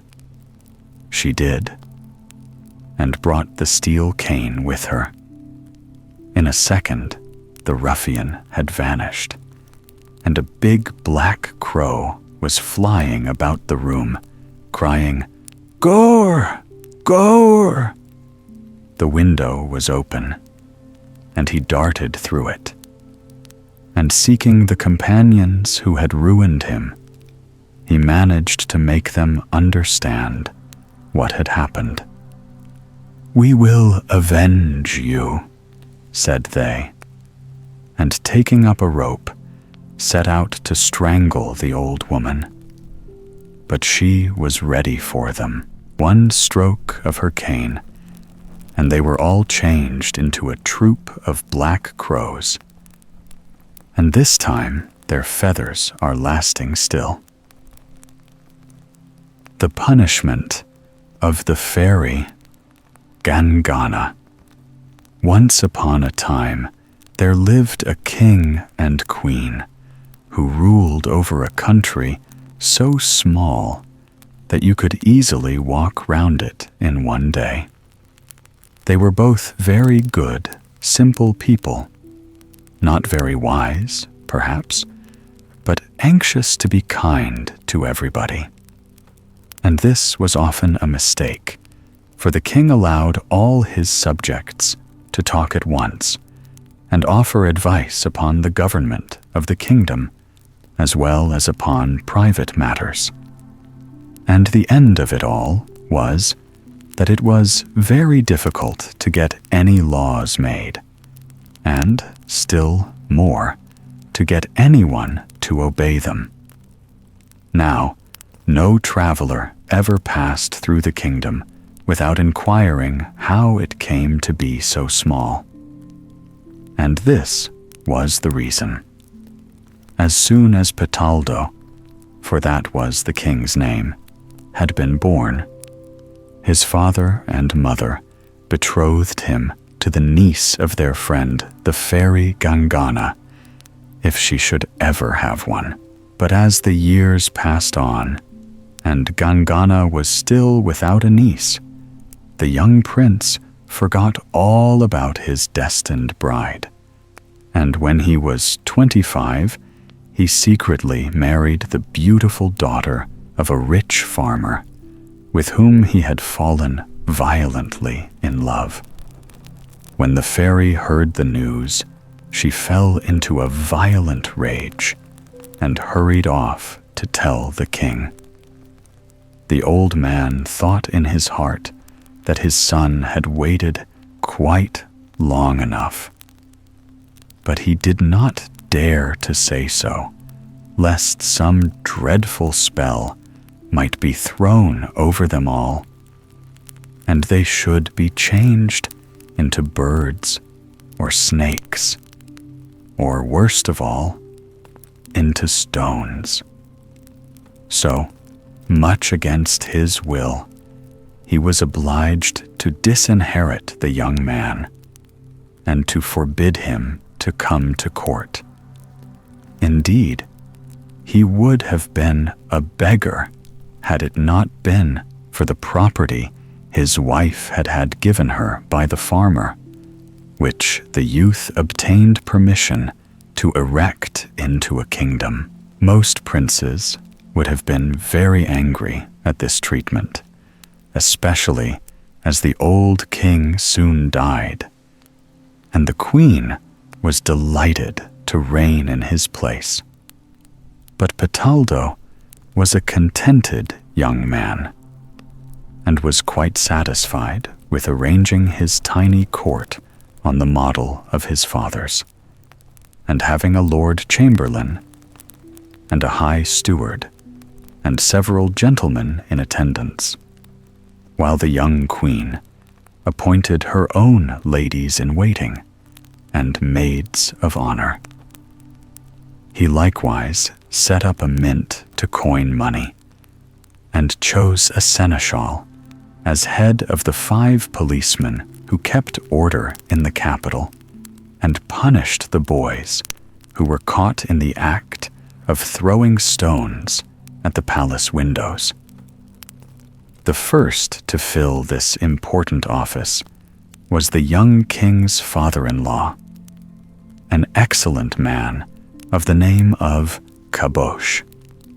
He was much beloved by everyone, and so sensible that he was not at all vain at rising at once to the dignity of seneschal, when he had only been a common farmer, but went about his fields every day as usual. This conduct so struck his king that very soon he never did anything without consulting him. Each morning, Caboche and his son-in-law had breakfast together, and when they had finished, the king took out of his iron chest great bundles of state papers, which he desired to talk over with his seneschal. Sometimes they would spend 2 hours, at least, in deciding these important matters. But more often, after a few minutes, Caboche would say, "Excuse me, sire, but your Majesty does not understand this affair in the least. Leave it to me, and I will settle it." "But what am I to do, then?" asked the king. And his minister answered, "Oh, you can rule your wife and see after your fruit garden. You will find that those 2 things will take up all your time." "Well, perhaps you are right," the king replied, secretly glad to be rid of the cares of government. But though Caboche did all the work, Petaldo never failed to appear on grand occasions in his royal mantle of red linen, holding a scepter of gilded wood. Meanwhile, he passed his mornings in studying books, from which he learned the proper seasons to plant his fruit trees, and when they should be pruned, and his afternoons in his garden, where he put his knowledge into practice. In the evening, he played cards with his father-in-law, and supped in public with the queen, and by 10 o'clock, everybody in the palace was fast asleep. The queen, on her side, was quite as happy as her husband. She loved to be in her dairy, and nobody in the kingdom could make such delicious cheeses. But however busy she might be, she never forgot to bake a little barley cake, and make a tiny cream cheese, and to put them under a particular rose tree in the garden. If you had asked her whom they were for, and where they went to, she could not have told you, but would have said that on the night of her marriage, a fairy had appeared to her in a dream, and had bidden her to perform this ceremony. After the king and the queen had 6 children, a little boy was born, with a small red cap on his head, so that he was quite different from his brothers and sisters. And his parents loved Kadishon better than any of them. The years went on, and the children were growing big, when one day, after Gillette the queen had finished baking her cake and had turned it out on a plate, a lovely blue mouse crept up the leg of the table and ran to the plate. Instead of chasing it away, as most women would have done, the queen pretended not to notice what the mouse was doing, and was much surprised to see the little creature pick up the cake and carry it off to the chimney. She sprang forwards to stop it, when, suddenly, both the mouse and cake vanished, and in their place stood an old woman only a foot high, whose clothes hung in rags about her. Taking up a sharp, pointed iron stick, she drew on the earthen floor some strange signs, uttering 7 cries as she did so, and murmuring something in a low voice, among which the queen was sure she caught the words faith, wisdom, happiness.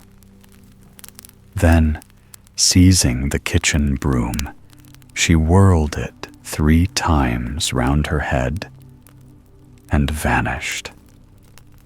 Immediately, there arose a great noise in the next room, and on opening the door, the queen beheld 3 large cockchafers, each one with a princess between its feet, while the princes were seated on the backs of 3 swallows. In the middle was a car formed of a single pink shell and drawn by 2 robin redbreasts, and in this car Kadishon was sitting by the side of the blue mouse, who was dressed in a splendid mantle of black velvet fastened under her chin. Before the queen had recovered from her surprise, cockchafers, redbreasts, mouse, and children had all flown, singing, to the window, and disappeared from view. The loud shrieks of the queen brought her husband and father running into the room, and when at last they made out from her broken sentences what had really happened, they hastily snatched up some stout sticks that were lying about and set off to the rescue, one going in one direction and the other in another. For at least an hour, the queen sat sobbing where they had left her, when at last she was roused by a piece of folded paper falling at her feet. She stooped and picked it up eagerly, hoping that it might contain some news of her lost children. It was very short, but when she had read the few words, Gillette was comforted, for it bade her take heart, as they were well and happy under the protection of a fairy. On your own faith and prudence depend your happiness, ended the writer. It is I who have all these years eaten the food you placed under the rose tree, and someday I shall reward you for it. Everything comes to him who knows how to wait, is the advice given by the Fairy of the Fields. Then the queen rose up and bathed her face and combed her shining hair. And as she turned away from her mirror, she beheld a linnet sitting on her bed. No one would have known that it was anything but a common linnet. And yesterday, the queen would have thought so too. But this morning, so many wonderful things had happened that she did not doubt for a moment that the writer of the letter was before her. "Pretty linnet," said she, "I will try to do all you wish. Only give me, I pray you, now and then, news of my little Kadishon." And the linnet flapped her wings and sang, and flew away. So the queen knew that she had guessed rightly, and thanked her in her heart. By and by, the king and his seneschal returned, hungry and tired with their fruitless search. They were amazed, and rather angry to find the queen, whom they had left weeping, quite cheerful. Could she really care for her children so little, and have forgotten them so soon? What could have caused this sudden change? But to all their questions, Gillette would only answer, "Everything comes to him who knows how to wait." "That is true," replied her father.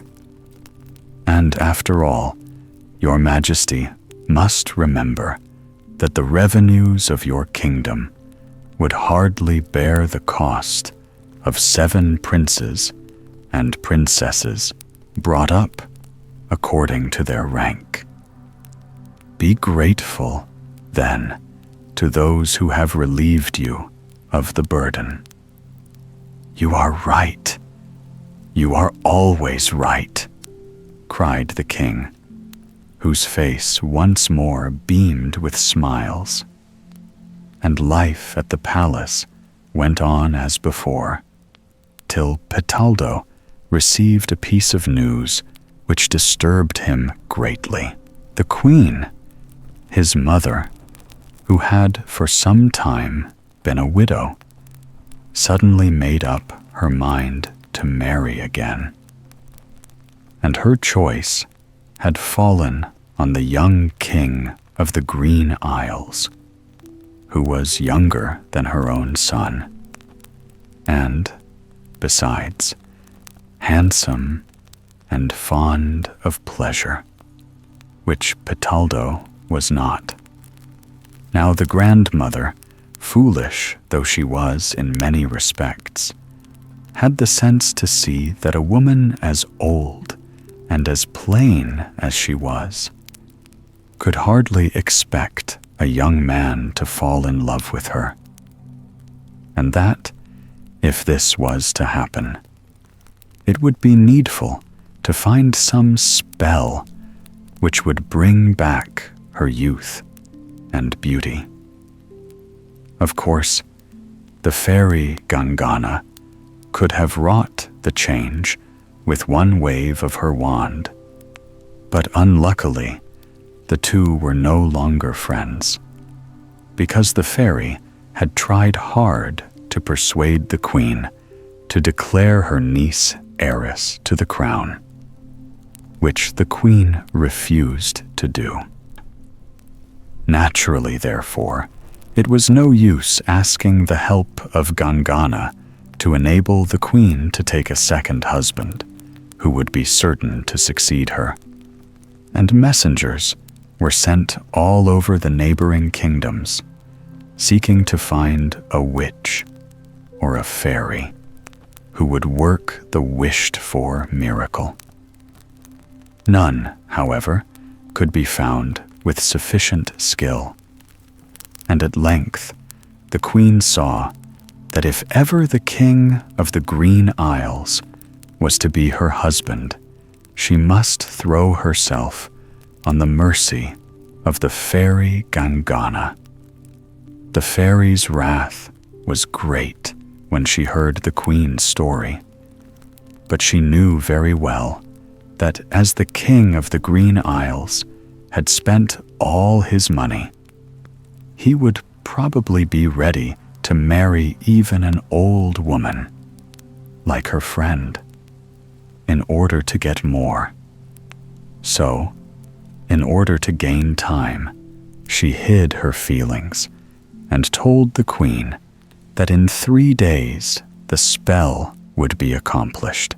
Her words made the queen so happy that 20 years seemed to fall from her at once, and she counted not only the hours, but the minutes to the appointed time.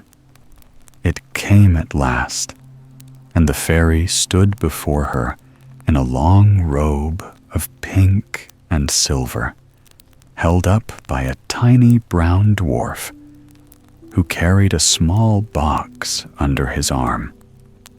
The queen received her with all the marks of respect that she could think of, and at the request of Gangana, ordered the doors and windows of the great hall to be closed, and her attendants to retire, so that she and her guest might be quite alone. Then, opening the box, which was presented to her on one knee by the dwarf, the fairy took from it a small vellum book with silver clasps, a wand that lengthened out as you touched it, and a crystal bottle filled with very clear green water. She next bade the queen sit on a seat in the middle of the room, and the dwarf to stand opposite her, after which she stooped down and drew 3 circles round them with a golden rod, touched each of them thrice with her wand, and sprinkled the liquid over both. Gradually, the queen's big features began to grow smaller and her face fresher, while at the same time the dwarf became about twice as tall as he had been before. This sight, added to the blue flames which sprang up from the 3 circles, so frightened the queen that she fainted in her chair. And when she recovered, both the page and the fairy had vanished. At first, she felt vaguely puzzled, not remembering clearly what had happened. Then it all came back to her, and jumping up, she ran to the nearest mirror. Oh, how happy she was! Her long nose and her projecting teeth had become things of beauty. Her hair was thick and curly and bright gold.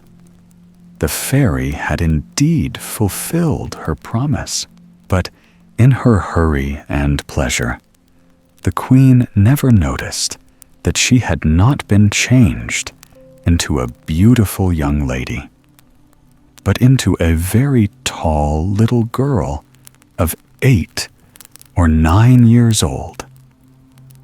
Instead of her magnificent velvet dress, edged with fur and embroidered in gold, she wore a straight muslin frock with a little lace apron, while her hair, which was always combed and twisted and fastened with diamond pins, hung in curls down her back. But if she had only known, something besides this had befallen her. For except as regards her love for the King of the Green Isles. Her mind, as well as her face, had become that of a child, and this her courtiers were aware of. If she was not, of course, they could not imagine what had occurred, and did not know how to behave themselves, till the chief minister set them the example by ordering his wife and daughters to copy the queen's clothes and way of speaking. Then, in a short time, the whole court, including the men, talked and dressed like children, and played with dolls or little tin soldiers, while at the state dinners nothing was seen but iced fruits or sweet cakes made in the shape of birds and horses. But whatever she might be doing, the queen hardly ceased talking about the King of the Green Isles, whom she always spoke of as my little husband. And as weeks passed on and he did not come, she began to get very cross and impatient, so that her courtiers kept away from her as much as they could. By this time, too, they were growing tired of pretending to be children, and whispered their intention of leaving the palace and taking service under a neighboring sovereign, when one day a loud blast of trumpets announced the arrival of the long-expected guest. In an instant, all was smiles again, and in spite of the strictest rules of court etiquette, the queen insisted on receiving the young king at the bottom of the stairs. Unfortunately, in her haste, she fell over her dress and rolled down several steps, screaming like a child from fright. She was not really much hurt, though she had scratched her nose and bruised her forehead, but she was obliged to be carried to her room and have her face bathed in cold water. Still, in spite of this, she gave strict orders that the king should be brought to her presence the moment he entered the palace. A shrill blast outside her door sent a twinge of pain through the queen's head, which by this time was aching badly. But in her joy at welcoming her future husband, she paid no heed to it. Between two lines of courtiers, bowing low, the young king advanced quickly, but at the sight of the queen and her bandages, broke out into such violent fits of laughter that he was forced to leave the room.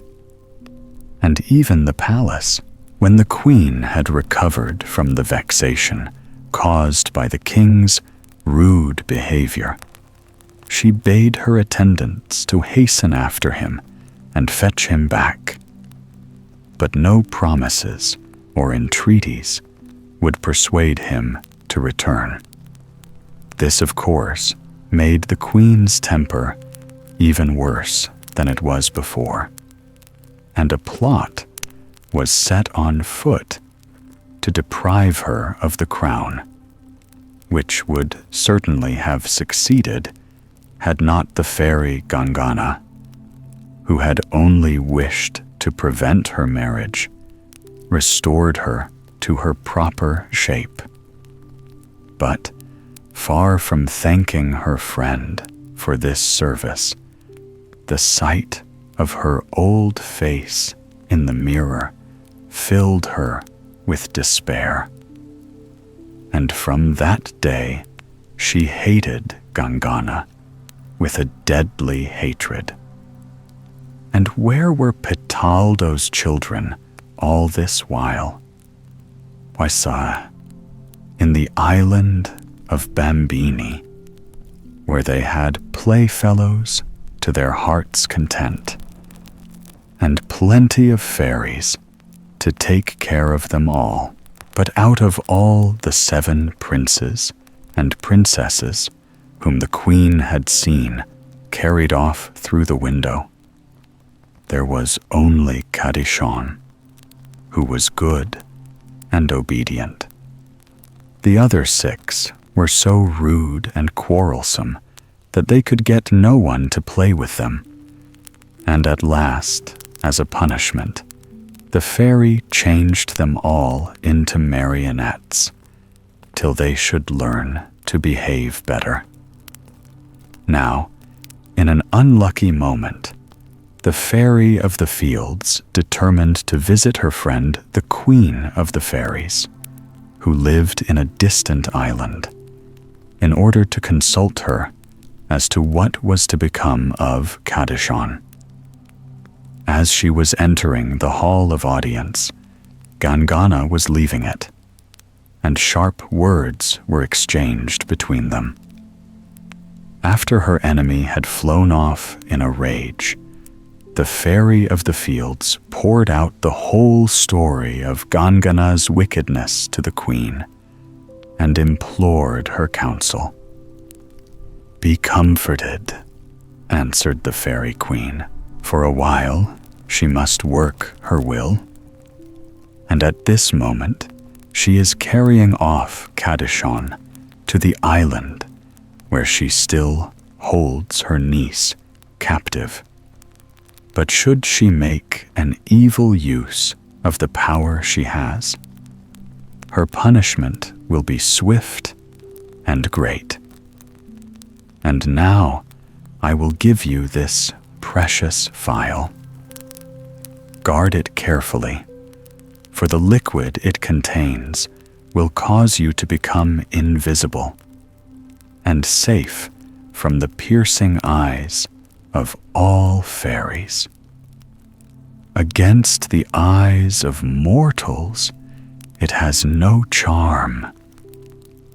With a heart somewhat lighter, the fairy of the fields returned to her own island, and, the better to protect the 6 new marionettes from the wicked fairy, she sprinkled them with a few drops of the liquid, only avoiding just the tips of their noses, so that she might be able to know them again. Then she set off for the kingdom of Petaldo, which she found in a state of revolt, because for the first time since he had ascended the throne, he had dared to impose a tax. Indeed, matters might have ended in a war, or in cutting off the king's head, had not the fairy discovered a means of contenting everybody, and of whispering anew to the queen that all was well with her children, for she dared not tell her of the loss of Kadishon. And what had become of Kadishon? Well, the fairy of the fields had found out, by means of her books, which had told her that the poor little boy had been placed by Gangana in an enchanted island, round which flowed a rapid river, sweeping rocks and trees in its current. Besides the river, the island was guarded by 24 enormous dragons, breathing flames and forming a rampart of fire, which it seemed as if none could pass. The fairy of the fields knew all this, but she had a brave heart and determined that by some means or other she would overcome all obstacles and rescue Kadishon from the power of Gangana. So, taking with her the water of invisibility, she sprinkled it over her, and mounting her favorite winged lizard, set out for the island. When it appeared in sight, she wrapped herself in her fireproof mantle. Then, bidding the lizard return home, she slipped past the dragons and entered the island. Scarcely had she done so than she beheld Gangana approaching her, talking loudly and angrily to a genius who flew by her side. From what she said, the fairy learned that Petaldo's mother, the old queen, had died of rage on hearing of the marriage of the King of the Green Isles to a young and lovely bride, and instead of leaving her kingdom to Gangana, had bequeathed it to one of the children of her son, Petaldo. But all the trouble I have had with that foolish old woman shall not go for nothing, cried Gangana.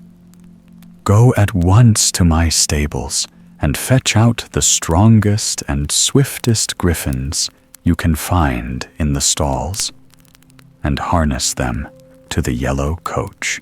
Drive this, with all the speed you may, to the Isle of Bambini, and carry off the 6 children of Petaldo that are still there. I will see to Petaldo and Gillette myself. When I have got them all safe here, I will change the parents into rabbits and the children into dogs. As for Kadishon, I have not quite made up my mind what I shall do with him. The fairy of the fields did not wait to hear more.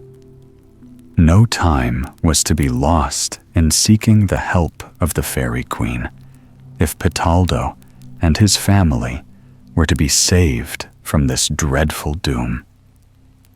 So, without waiting to summon her lizard, she flew across the island and past the dragons till her feet once more touched the ground again. But at that instant, a black cloud rolled over her. Loud thunder rent the air, and the earth rocked beneath her. Then wild lightnings lit up the sky, and by their flashes she saw the 24 dragons fighting together, uttering shrieks and yells, till the whole earth must have heard the uproar. Trembling with terror, the fairy stood rooted to the spot, and when day broke, island, torrent, and dragons had vanished, and in their stead was a barren rock. On the summit of the rock stood a black ostrich, and on its back were seated Kadishon and the little niece of the fairy Gangana, for whose sake she had committed so many evil deeds. While the fairy of the fields was gazing in surprise at this strange sight, the ostrich spread its wings and flew off in the direction of the fortunate isle, and followed unseen by the good fairy, entered the great hall where the queen was sitting on her throne. Proud and exultant was Gangana in her new shape, for by all the laws of fairydom, if she succeeded in laying Kadishon at the feet of the queen and received him back from her, he was in her power for life, and she might do with him as she would. This the good fairy knew well, and pressed on with all her strength, for the dreadful events of the night had almost exhausted her. But with a mighty effort, she snatched the children away from the back of the ostrich and placed them on the lap of the queen. With a scream of baffled rage, the ostrich turned away, and Gangana stood in her place, waiting for the doom which she had brought upon herself. "You have neglected all my warnings," said the queen, speaking more sternly than any fairy had ever heard her. "And my sentence is that during 200 years you lose all your privileges as a fairy, and under the form of an ostrich shall become the slave of the lowest and wickedest of the genii whom you have made your friends. As for these children, I shall keep them with me, and they shall be brought up at my court." And so they were, until they grew up and were old enough to be married. Then the fairy of the fields took them back to the kingdom of the old queen, where Petaldo was now reigning. But the cares of state proved too heavy both for him and Gillette, after the quiet life they had led for so many years. And they were rejoiced to be able to lay aside their crowns and place them on the heads of Catachon and his bride, who was as good as she was beautiful, though she was the niece of the wicked Gangana. And so well had Catachon learned the lessons taught him at the court of the Fairy Queen, that never since the kingdom was a kingdom had the people been so well governed or so happy. And they went about the streets and the fields smiling with joy at the difference between the old times and the new, and whispering softly to each other, "Everything comes to him who knows how to wait." The Silent Princess. Once upon a time, there lived in Turkey a pasha who had only one son. And so dearly did he love this boy that he let him spend the whole day amusing himself instead of learning how to be useful like his friends. Now the boy's favorite toy was a golden ball, and with this he would play from morning till night, without troubling anybody. One day, as he was sitting in the summer house in the garden, making his ball run all along the walls and catching it again, he noticed an old woman with an earthen pitcher coming to draw water from a well which stood in a corner of the garden. In a moment, he had caught his ball and flung it straight at the pitcher, which fell to the ground in 1,000 pieces. The old woman started with surprise, but said nothing, only turned round to fetch another pitcher, and as soon as she had disappeared, the boy hurried out to pick up his ball. Scarcely was he back in the summer house when he beheld the old woman a second time, approaching the well with the pitcher on her shoulder. She had just taken hold of the handle to lower it into the water, when crash, and the pitcher lay in fragments at her feet. Of course she felt very angry, but for fear of the pasha, she still held her peace, and spent her last pence in buying a fresh pitcher. But when this also was broken by a blow from the ball, her wrath burst forth, and shaking her fist towards the summer house where the boy was hiding, she cried, "I wish you may be punished by falling in love with the silent princess." And having said this, she vanished. For some time, the boy paid no heed to her words. Indeed, he forgot them altogether.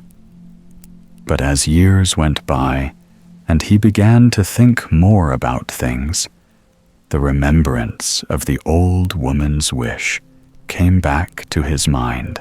Who is the silent princess? And why should it be a punishment to fall in love with her? He asked himself, and received no answer. However, that did not prevent him from putting the question again and again, till at length he grew so weak and ill that he could eat nothing, and in the end was forced to lie in bed altogether. His father, the Pasha, became so frightened by this strange disease that he sent for every physician in the kingdom to cure him. But no one was able to find a remedy. "How did your illness first begin, my son?" asked the Pasha one day. "Perhaps, if we knew that, we should also know better what to do for you." Then the youth told him what had happened all those years before, when he was a little boy, and what the old woman had said to him. "Give me, I pray you," he cried when his tale was finished. "Give me, I pray you, leave to go into the world in search of the princess, and perhaps this evil state may cease." And sore though his heart was to part from his only son, the Pasha felt that the young man would certainly die if he remained at home any longer. "Go, and peace be with you," he answered, and went out to call his trusted steward, whom he ordered to accompany his young master. Their preparations were soon made, and early one morning the two set out. But neither old man nor young had the slightest idea where they were going or what they were undertaking. First, they lost their way in a dense forest, and from that they at length emerged in a wilderness where they wandered for 6 months, not seeing a living creature and finding scarcely anything to eat or drink, till they became nothing but skin and bone, while their garments hung in tatters about them. They had forgotten all about the princess, and their only wish was to find themselves back in the palace again, when one day they discovered that they were standing on the shoulder of a mountain. The stones beneath them shone as brightly as diamonds, and both their hearts beat with joy at beholding a tiny old man approaching them. The sight awoke all manner of recollections. The numb feeling that had taken possession of them fell away as if by magic, and it was with glad voices that they greeted the newcomer.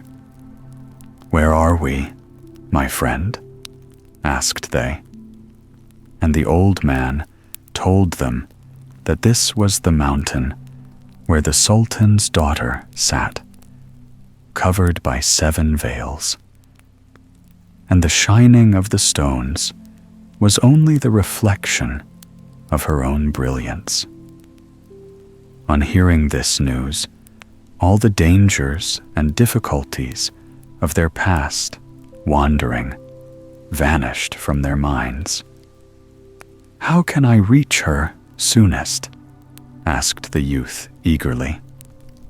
But the old man only answered, "Have patience, my son, yet a while. Another 6 months must go by before you arrive at the palace where she dwells with the rest of the women. And even so, think well, when you can, as should you fail to make her speak, you will have to pay forfeit with your life, as others have done. So beware." But the prince only laughed at this counsel, as others had also done. After 3 months, they found themselves on the top of another mountain, and the prince saw with surprise that its sides were colored a beautiful red. Perched on some cliffs, not far off, was a small village, and the prince proposed to his friend that they should go and rest there. The villagers, on their part, welcomed them gladly, and gave them food to eat and beds to sleep on. And thankful indeed were the 2 travelers to repose their weary limbs. The next morning, they asked their host if he could tell them whether they were still many days' journey from the princess, and whether he knew why the mountain was so much redder than other mountains. "For 3.5 more months you must still pursue your way," answered he, "and by that time you will find yourselves at the gate of the princess's palace. As for the color of the mountain, that comes from the soft hue of her cheeks and mouth, which shines through the 7 veils which cover her. But none have ever beheld her face, for she sits there, uttering no word, though one hears whispers of many having lost their lives for her sake." The prince, however, would listen no further, and thanking the man for his kindness, he jumped up and with the steward set out to climb the mountain. On and on and on they went, sleeping under the trees or in caves, and living upon berries and any fish they could catch in the rivers. But at length, when their clothes were nearly in rags, and their legs so tired that they could hardly walk any further, they saw on the top of the next mountain a palace of yellow marble.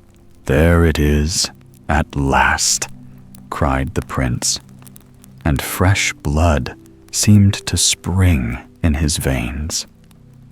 But as he and his companion began to climb towards the top, they paused in horror, for the ground was white with dead men's skulls. It was the prince who first recovered his voice, and he said to his friend, as carelessly as he could, "These must be the skulls of the men who tried to make the princess speak and failed. Well, if we fail too, our bones will strew the ground likewise. Oh, turn back now, my prince, while there is yet time," entreated his companion. "Your father gave you into my charge, but when we set out, I did not know that certain death lay before us. Take heart, O Lala, take heart, answered the prince. A man can but die once, and besides, the princess will have to speak someday, you know. So they went on again, past skulls and dead men's bones, in all degrees of whiteness, and by they reached another village, where they determined to rest for a little while, so that their wits might be fresh and bright for the task that lay before them. But this time, though the people were kind and friendly, their faces were gloomy, and every now and then woeful cries would rend the air. "Oh, my brother! Have I lost you? Oh, my son, shall I see you no more?" And then, as the prince and his companion asked the meaning of these laments, which indeed was plain enough, the answer was given. "Ah, you also have come hither to die. This town belongs to the father of the princess, and when any rash man seeks to move the princess to speech, he must first obtain leave of the sultan. If that is granted him, he is then led into the presence of the princess. What happens afterwards? Perhaps the sight of these bones may help you to guess." The young man bowed his head in token of thanks, and stood thoughtful for a short time. Then, turning to the Lala, he said, "Well, our destiny will soon be decided. Meanwhile, we will find out all we can, and do nothing rashly." For 2 or 3 days they wandered about the bazaars, keeping their eyes and ears open, when one morning they met a man carrying a nightingale in a cage. The bird was singing so joyously that the prince stopped to listen, and at once offered to buy him from his owner. "Oh, why cumber yourself with such a useless thing?" cried the Lala in disgust. "Have you not enough to occupy your hands and mind, without taking an extra burden?" But the prince, who liked having his own way, paid no heed to him, and paying the high price asked by the man, he carried the bird back to the inn and hung him up in his chamber. That evening, as he was sitting alone, trying to think of something that would make the princess talk, and failing altogether, the nightingale pecked open her cage door, which was lightly fastened by a stick, and, perching on his shoulder, murmured softly in his ear, "What makes you so sad, my prince?" The young man started. In his native country, birds did not talk, and like many people, he was always rather afraid of what he did not understand. But in a moment, he felt ashamed of his folly, and explained that he had traveled for more than a year, and over thousands of miles, to win the hand of the Sultan's daughter. And now that he had reached his goal, he could think of no plan to force her to speak. "Oh, do not trouble your head about that," replied the bird. "It is quite easy. Go this evening to the women's apartments and take me with you. And when you enter the princess's private chamber, hide me under the pedestal which supports the great golden candlestick. The princess herself will be wrapped so thickly in her 7 veils that she can see nothing. Neither can her face be seen by anyone. Then inquire after her health, but she will remain quite silent. And next say that you are sorry to have disturbed her, and that you will have a little talk with the pedestal of the candlestick. When you speak, I will answer. The prince threw his mantle over the bird and started for the palace, where he begged an audience of the sultan. This was soon granted him, and leaving the nightingale hidden by the mantle in a dark corner outside the door, he walked up to the throne on which His Highness was sitting, and bowed low before him. "What is your request?" asked the Sultan, looking closely at the young man, who was tall and handsome. But when he heard the tale, he shook his head pityingly. "If you can make her speak, she shall be your wife," answered he. "But if not, did you mark the skulls that strewed the mountainside?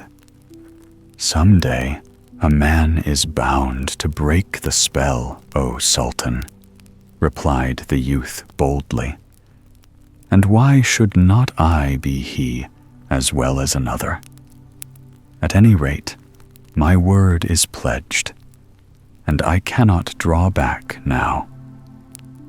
"Well, go if you must," said the Sultan, and he bade his attendants lead the way to the chamber of the princess, but to allow the young man to enter alone. Catching up, unseen, his mantle and the cage as they passed into the dark corridor, for by this time night was coming on, the youth found himself standing in a room bare except for a pile of silken cushions and one tall golden candlestick. His heart beat high as he looked at the cushions and knew that, shrouded within the shining veils that covered them, lay the much longed for princess. Then, fearful that after all other eyes might be watching him, he hastily placed the nightingale under the open pedestal on which the candlestick was resting, and turning again, he steadied his voice and besought the princess to tell him of her well-being. Not by even a movement of her hand did the princess show that she had heard, and the young man, who of course expected this, went on to speak of his travels and of the strange countries he had passed through. But not a sound broke the silence. "I see clearly that you are interested in none of these things," said he at last. "And as I have been forced to hold my peace for so many months, I feel that now I really must talk to somebody. So I shall go and address my conversation to the candlestick." And with that, he crossed the room behind the princess and cried, "O fairest of candlesticks, how are you?" "Very well indeed, my lord," answered the nightingale. "But I wonder how many years have gone by since anyone has spoken with me And now that you have come, rest, I pray you, a while, and listen to my story." "Willingly," replied the youth, curling himself up on the floor, for there was no cushion for him to sit on. "Once upon a time," began the nightingale, "there lived a pasha whose daughter was the most beautiful maiden in the whole kingdom. Suitors she had in plenty, but she was not easy to please, and at length there were only 3 whom she felt she could even think of marrying. Not knowing which of the 3 she liked best, she took counsel with her father, who summoned the young men into his presence, and then told them that they must, each of them, learn some trade, and whichever of them proved the cleverest at the end of 6 months should become the husband of the princess. Though the 3 suitors may have been secretly disappointed, they could not help feeling that this test was quite fair, and left the palace together, talking as they went of what handicrafts they might set themselves to follow. The day was hot, and when they reached a spring that gushed out of the side of the mountain, they stopped to drink and rest. And then one of them said, "It will be best that we should each seek our fortunes alone. So let us put our rings under this stone and go our separate ways.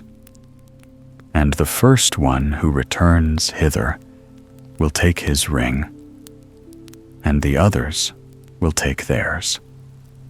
Thus we shall know whether we have all fulfilled the commands of the Pasha, or if some accident has befallen any of us." "Good," replied the other 2, and 3 rings were placed in a little hole and carefully covered again by the stone. Then they parted, and for 6 months they knew naught of each other, till, on the day appointed, they met at the spring. Right glad they all were, and eagerly they talked of what they had done and how the time had been spent. "I think I shall win the princess," said the eldest with a laugh, "for it is not everybody that is able to accomplish a whole year's journey in an hour." "That is very clever, certainly," answered his friend. "But if you are to govern a kingdom, it may be still more useful to have the power of seeing what is happening at a distance. And that is what I have learnt," replied the second. "No, no, my dear comrades," cried the third. "Your trades are all very well. But when the Pasha hears that I can bring back the dead to life, he will know which of us 3 is to be his son-in-law. But come, there only remain a few hours of the 6 months he granted us. It is time that we hastened back to the palace." "Stop a moment," said the second. "It would be well to know what is going on in the palace." And plucking some small leaves from a tree nearby, he muttered some words and made some signs, and laid them on his eyes. In an instant he turned pale and uttered a cry. "What is it?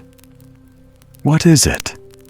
exclaimed the others, and with a shaking voice he gasped, "The princess is lying on her bed and has barely a few minutes to live. Oh, can no one save her?" "I can," answered the third, taking a small box from his turban. "This ointment will cure any illness, but how to reach her in time?"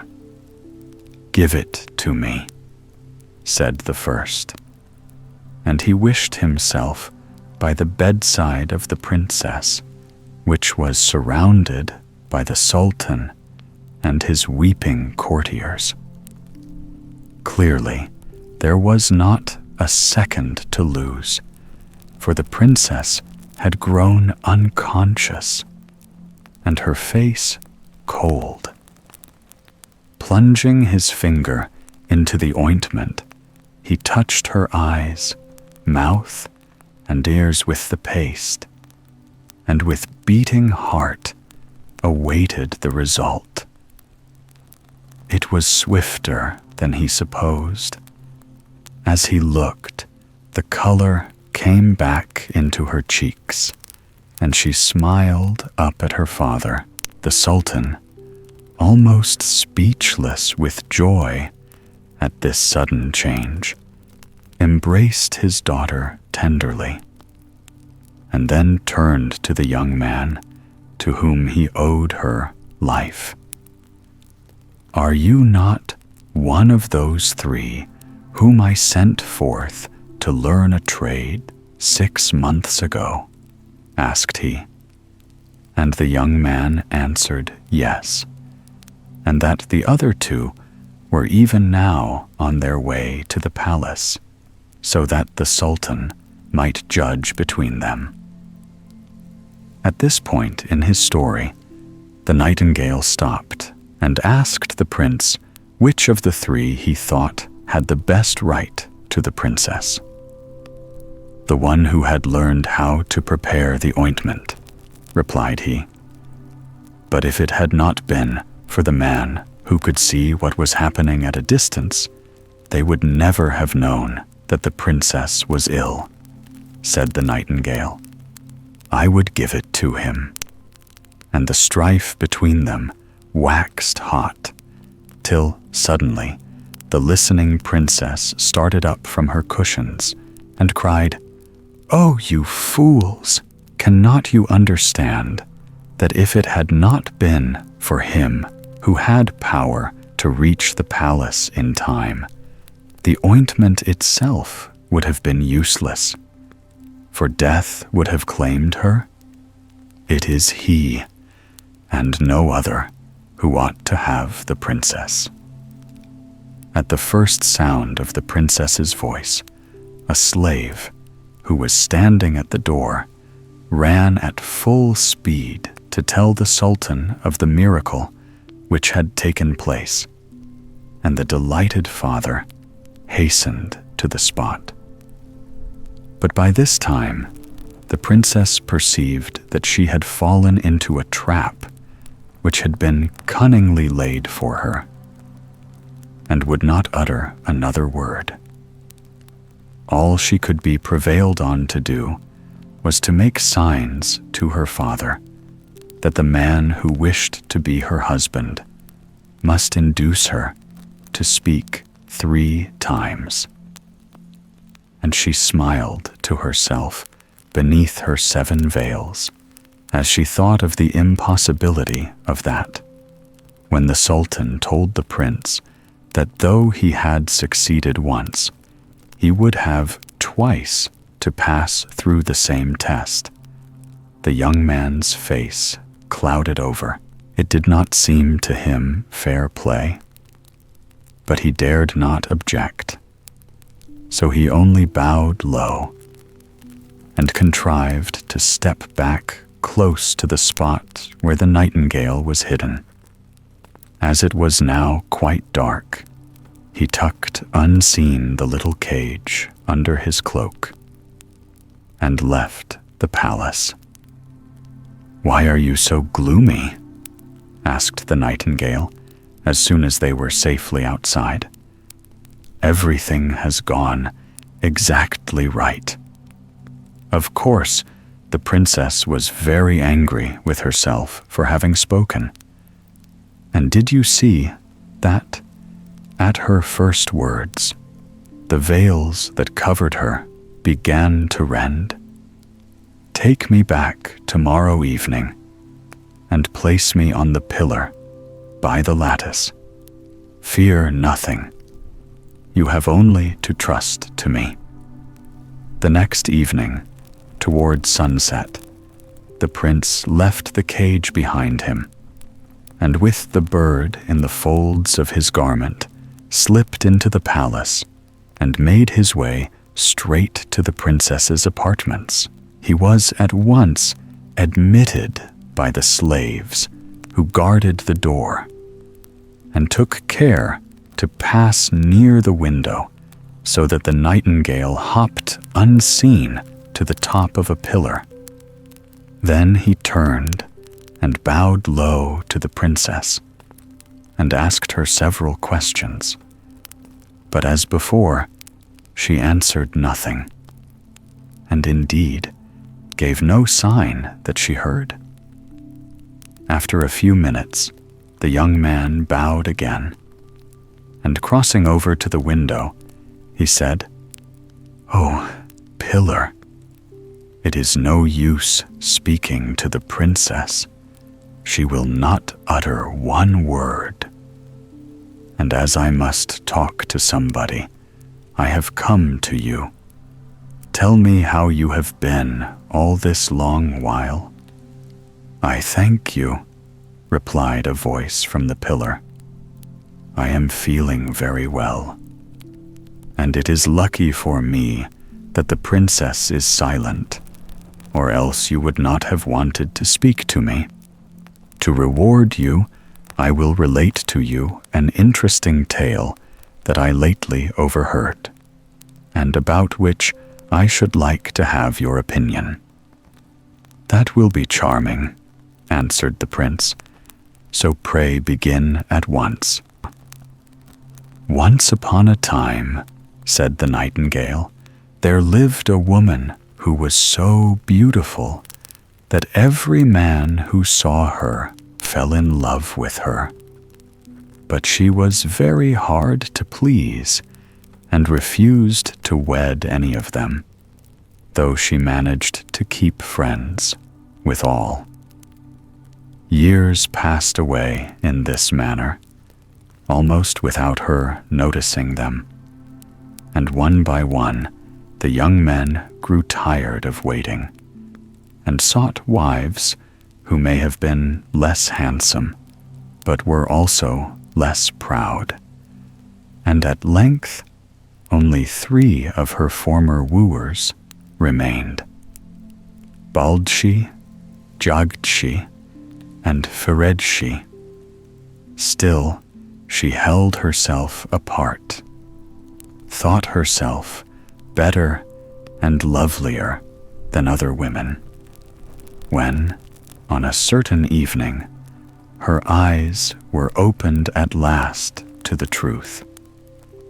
She was sitting before her mirror, combing her curls, when amongst her raven locks she found a long, white hair. At this dreadful sight, her heart gave a jump, and then stood still. "I am growing old," she said to herself, "and if I do not choose a husband soon, I shall never get one. I know that either of those men would gladly marry me tomorrow, but I cannot decide between them. I must invent some way to find out which of them is the best, and lose no time about it."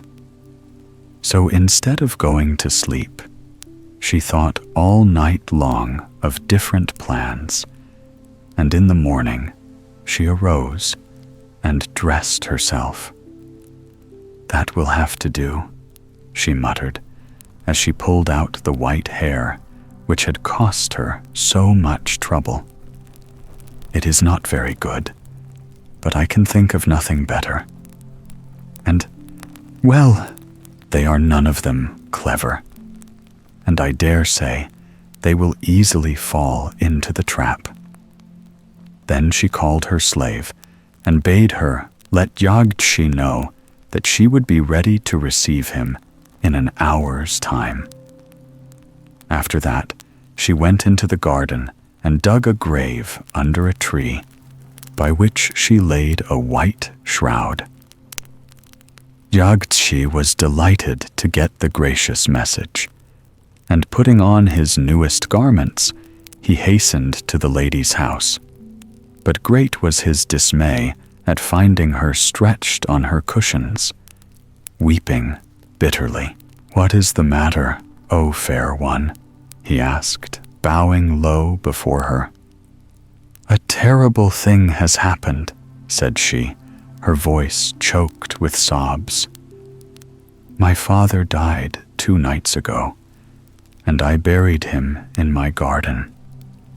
But now I find that he was a wizard, and was not dead at all, for his grave is empty, and he is wandering about somewhere in the world." "That is evil news indeed," answered Yagdshi. "But can I do nothing to comfort you?" "There is one thing you can do," replied she, "and that is to wrap yourself in the shroud and lay yourself in the grave. If he should not return till after 3 hours have elapsed, he will have lost his power over me, and be forced to go and wander elsewhere." Now, Yagdshi was proud of the trust reposed in him, and wrapping himself in the shroud, he stretched himself at full length in the grave. After some time, Baldshi arrived in his turn, and found the lady groaning and lamenting. She told him that her father had been a wizard, and that in case, as was very likely, he should wish to leave his grave and come to work her evil, Baldshi was to take a stone and be ready to crush in his head if he showed signs of moving. Baldshi, enchanted at being able to do his lady a service, picked up a stone and seated himself by the side of the grave wherein lay Yagdshi. Meanwhile, the hour arrived in which Firedzki was accustomed to pay his respects, and, as in the case of the other two, he discovered the lady overcome with grief. To him, she said that a wizard, who was an enemy of her father's, had thrown the dead man out of his grave and had taken his place. "But," she added, "if you can bring the wizard into my presence, all his power will go from him.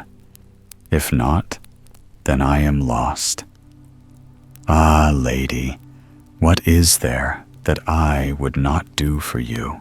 that cried Firedzki, and running down to the grave, he seized the astonished Yagdshi by the waist, and flinging the body over his shoulder, he hastened with him into the house. At the first moment, Baldshi was so surprised at this turn of affairs, for which the lady had not prepared him, that he sat still and did nothing. But by and by, he sprang up and hurled the stone after the two flying figures, hoping that it might kill them both. Fortunately, it touched neither, and soon all three were in the presence of the lady. Then Yagdshi, thinking that he had delivered her from the power of the wizard, slid off the back of Firedzki and threw the shroud from him. "Tell me, my prince," said the nightingale, when he had finished his story, "which of the 3 men deserved to win the lady? I myself should choose Firidsky." "No, no," answered the prince, who understood the wink the bird had given him. "It was Baldsky who took the most trouble, and it was certainly he who deserved the lady." But the nightingale would not agree, and they began to quarrel, till a third voice broke in.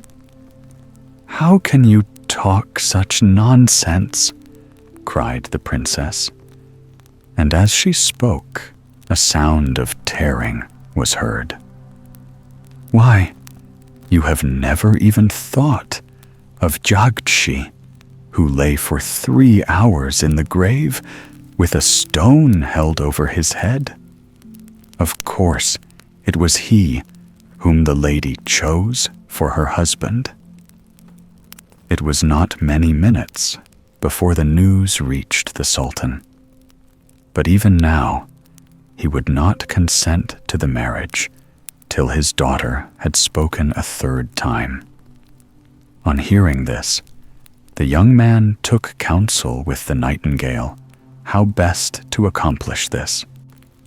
And the bird told him that as the princess, in her fury at having fallen into the snare laid for her, had ordered the pillar to be broken in pieces, he must be hidden in the folds of a curtain that hung by the door.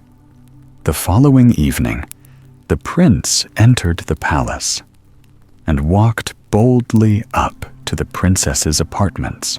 As he entered, the nightingale flew from under his arm and perched himself on top of the door, where he was entirely concealed by the folds of the dark curtain. The young man talked as usual to the princess, without obtaining a single word in reply, and at length he left her lying under the heap of shining veils, now rent in many places, and crossed the room towards the door, from which came a voice that gladly answered him. For a while, the two talked together. Then the nightingale asked if the prince was fond of stories, as he had lately heard one which interested and perplexed him greatly. In reply, the prince begged that he might hear it at once, and without further delay, the nightingale began. Once upon a time, a carpenter, a tailor, and a student set out together to see the world. After wandering about for some months, they grew tired of traveling and resolved to stay and rest in a small town that took their fancy. So they hired a little house and looked about for work to do, returning at sunset to smoke their pipes and talk over the events of the day. One night, in the middle of summer, it was hotter than usual, and the carpenter found himself unable to sleep. Instead of tossing about on his cushions, making himself more uncomfortable than he was already, the man wisely got up and drank some coffee and lit his long pipe. Suddenly, his eye fell on some pieces of wood in a corner, and being very clever with his fingers, he had soon set up a perfect statue of a girl about 14 years old. This so pleased and quieted him that he grew quite drowsy, and going back to bed, fell fast asleep. But the carpenter was not the only person who lay awake that night. Thunder was in the air, and the tailor became so restless that he thought he would go downstairs and cool his feet in the little fountain outside the garden door. To reach the door, he had to pass through the room where the carpenter had sat and smoked. And against the wall, he beheld standing a beautiful girl. He stood speechless for an instant before he ventured to touch her hand, when, to his amazement, he found that she was fashioned out of wood. "Ah, I can make you more beautiful still," said he, and fetching from a shelf a roll of yellow silk which he had bought that day from a merchant, he cut and draped and stitched till at length a lovely robe clothed the slender figure. When this was finished, the restlessness had departed from him, and he went back to bed. As dawn approached, the student arose and prepared to go to the mosque with the first ray of sunlight. But when he saw the maiden standing there, he fell on his knees and lifted his hands in ecstasy. "Oh, thou art fairer than the evening air, clad in the beauty of 10,000 stars," he murmured to himself. Surely a form so rare was never meant to live without a soul. And forthwith he prayed with all his might that life should be breathed into it. And his prayer was heard, and the beautiful statue became a living girl, and the three men all fell in love with her, and each desired to have her to wife. "Now," said the nightingale, "to which of them did the maiden really belong? It seems to me that the carpenter had the best right to her." Oh, but the student would never have thought of praying that she might be given a soul, had not the tailor drawn attention to her loveliness by the robe which he put upon her, answered the prince, who guessed what he was expected to say, and they soon set up quite a pretty quarrel. Suddenly, the princess, furious that neither of them alluded to the part played by the student, quite forgot her vow of silence and cried loudly, "Idiots that you are! How could she belong to anyone but the student? If it had not been for him, all that the others did would have gone for nothing. Of course, it was he who married the maiden." And as she spoke, the 7 veils fell from her, and she stood up, the fairest princess that the world has ever seen. "You have won me," she said, smiling, holding out her hand to the prince. And so they were married, and after the wedding feast was over, they sent for the old woman, whose pitcher the prince had broken so long ago. And she dwelt in the palace, and became nurse to their children, and lived happily till she died.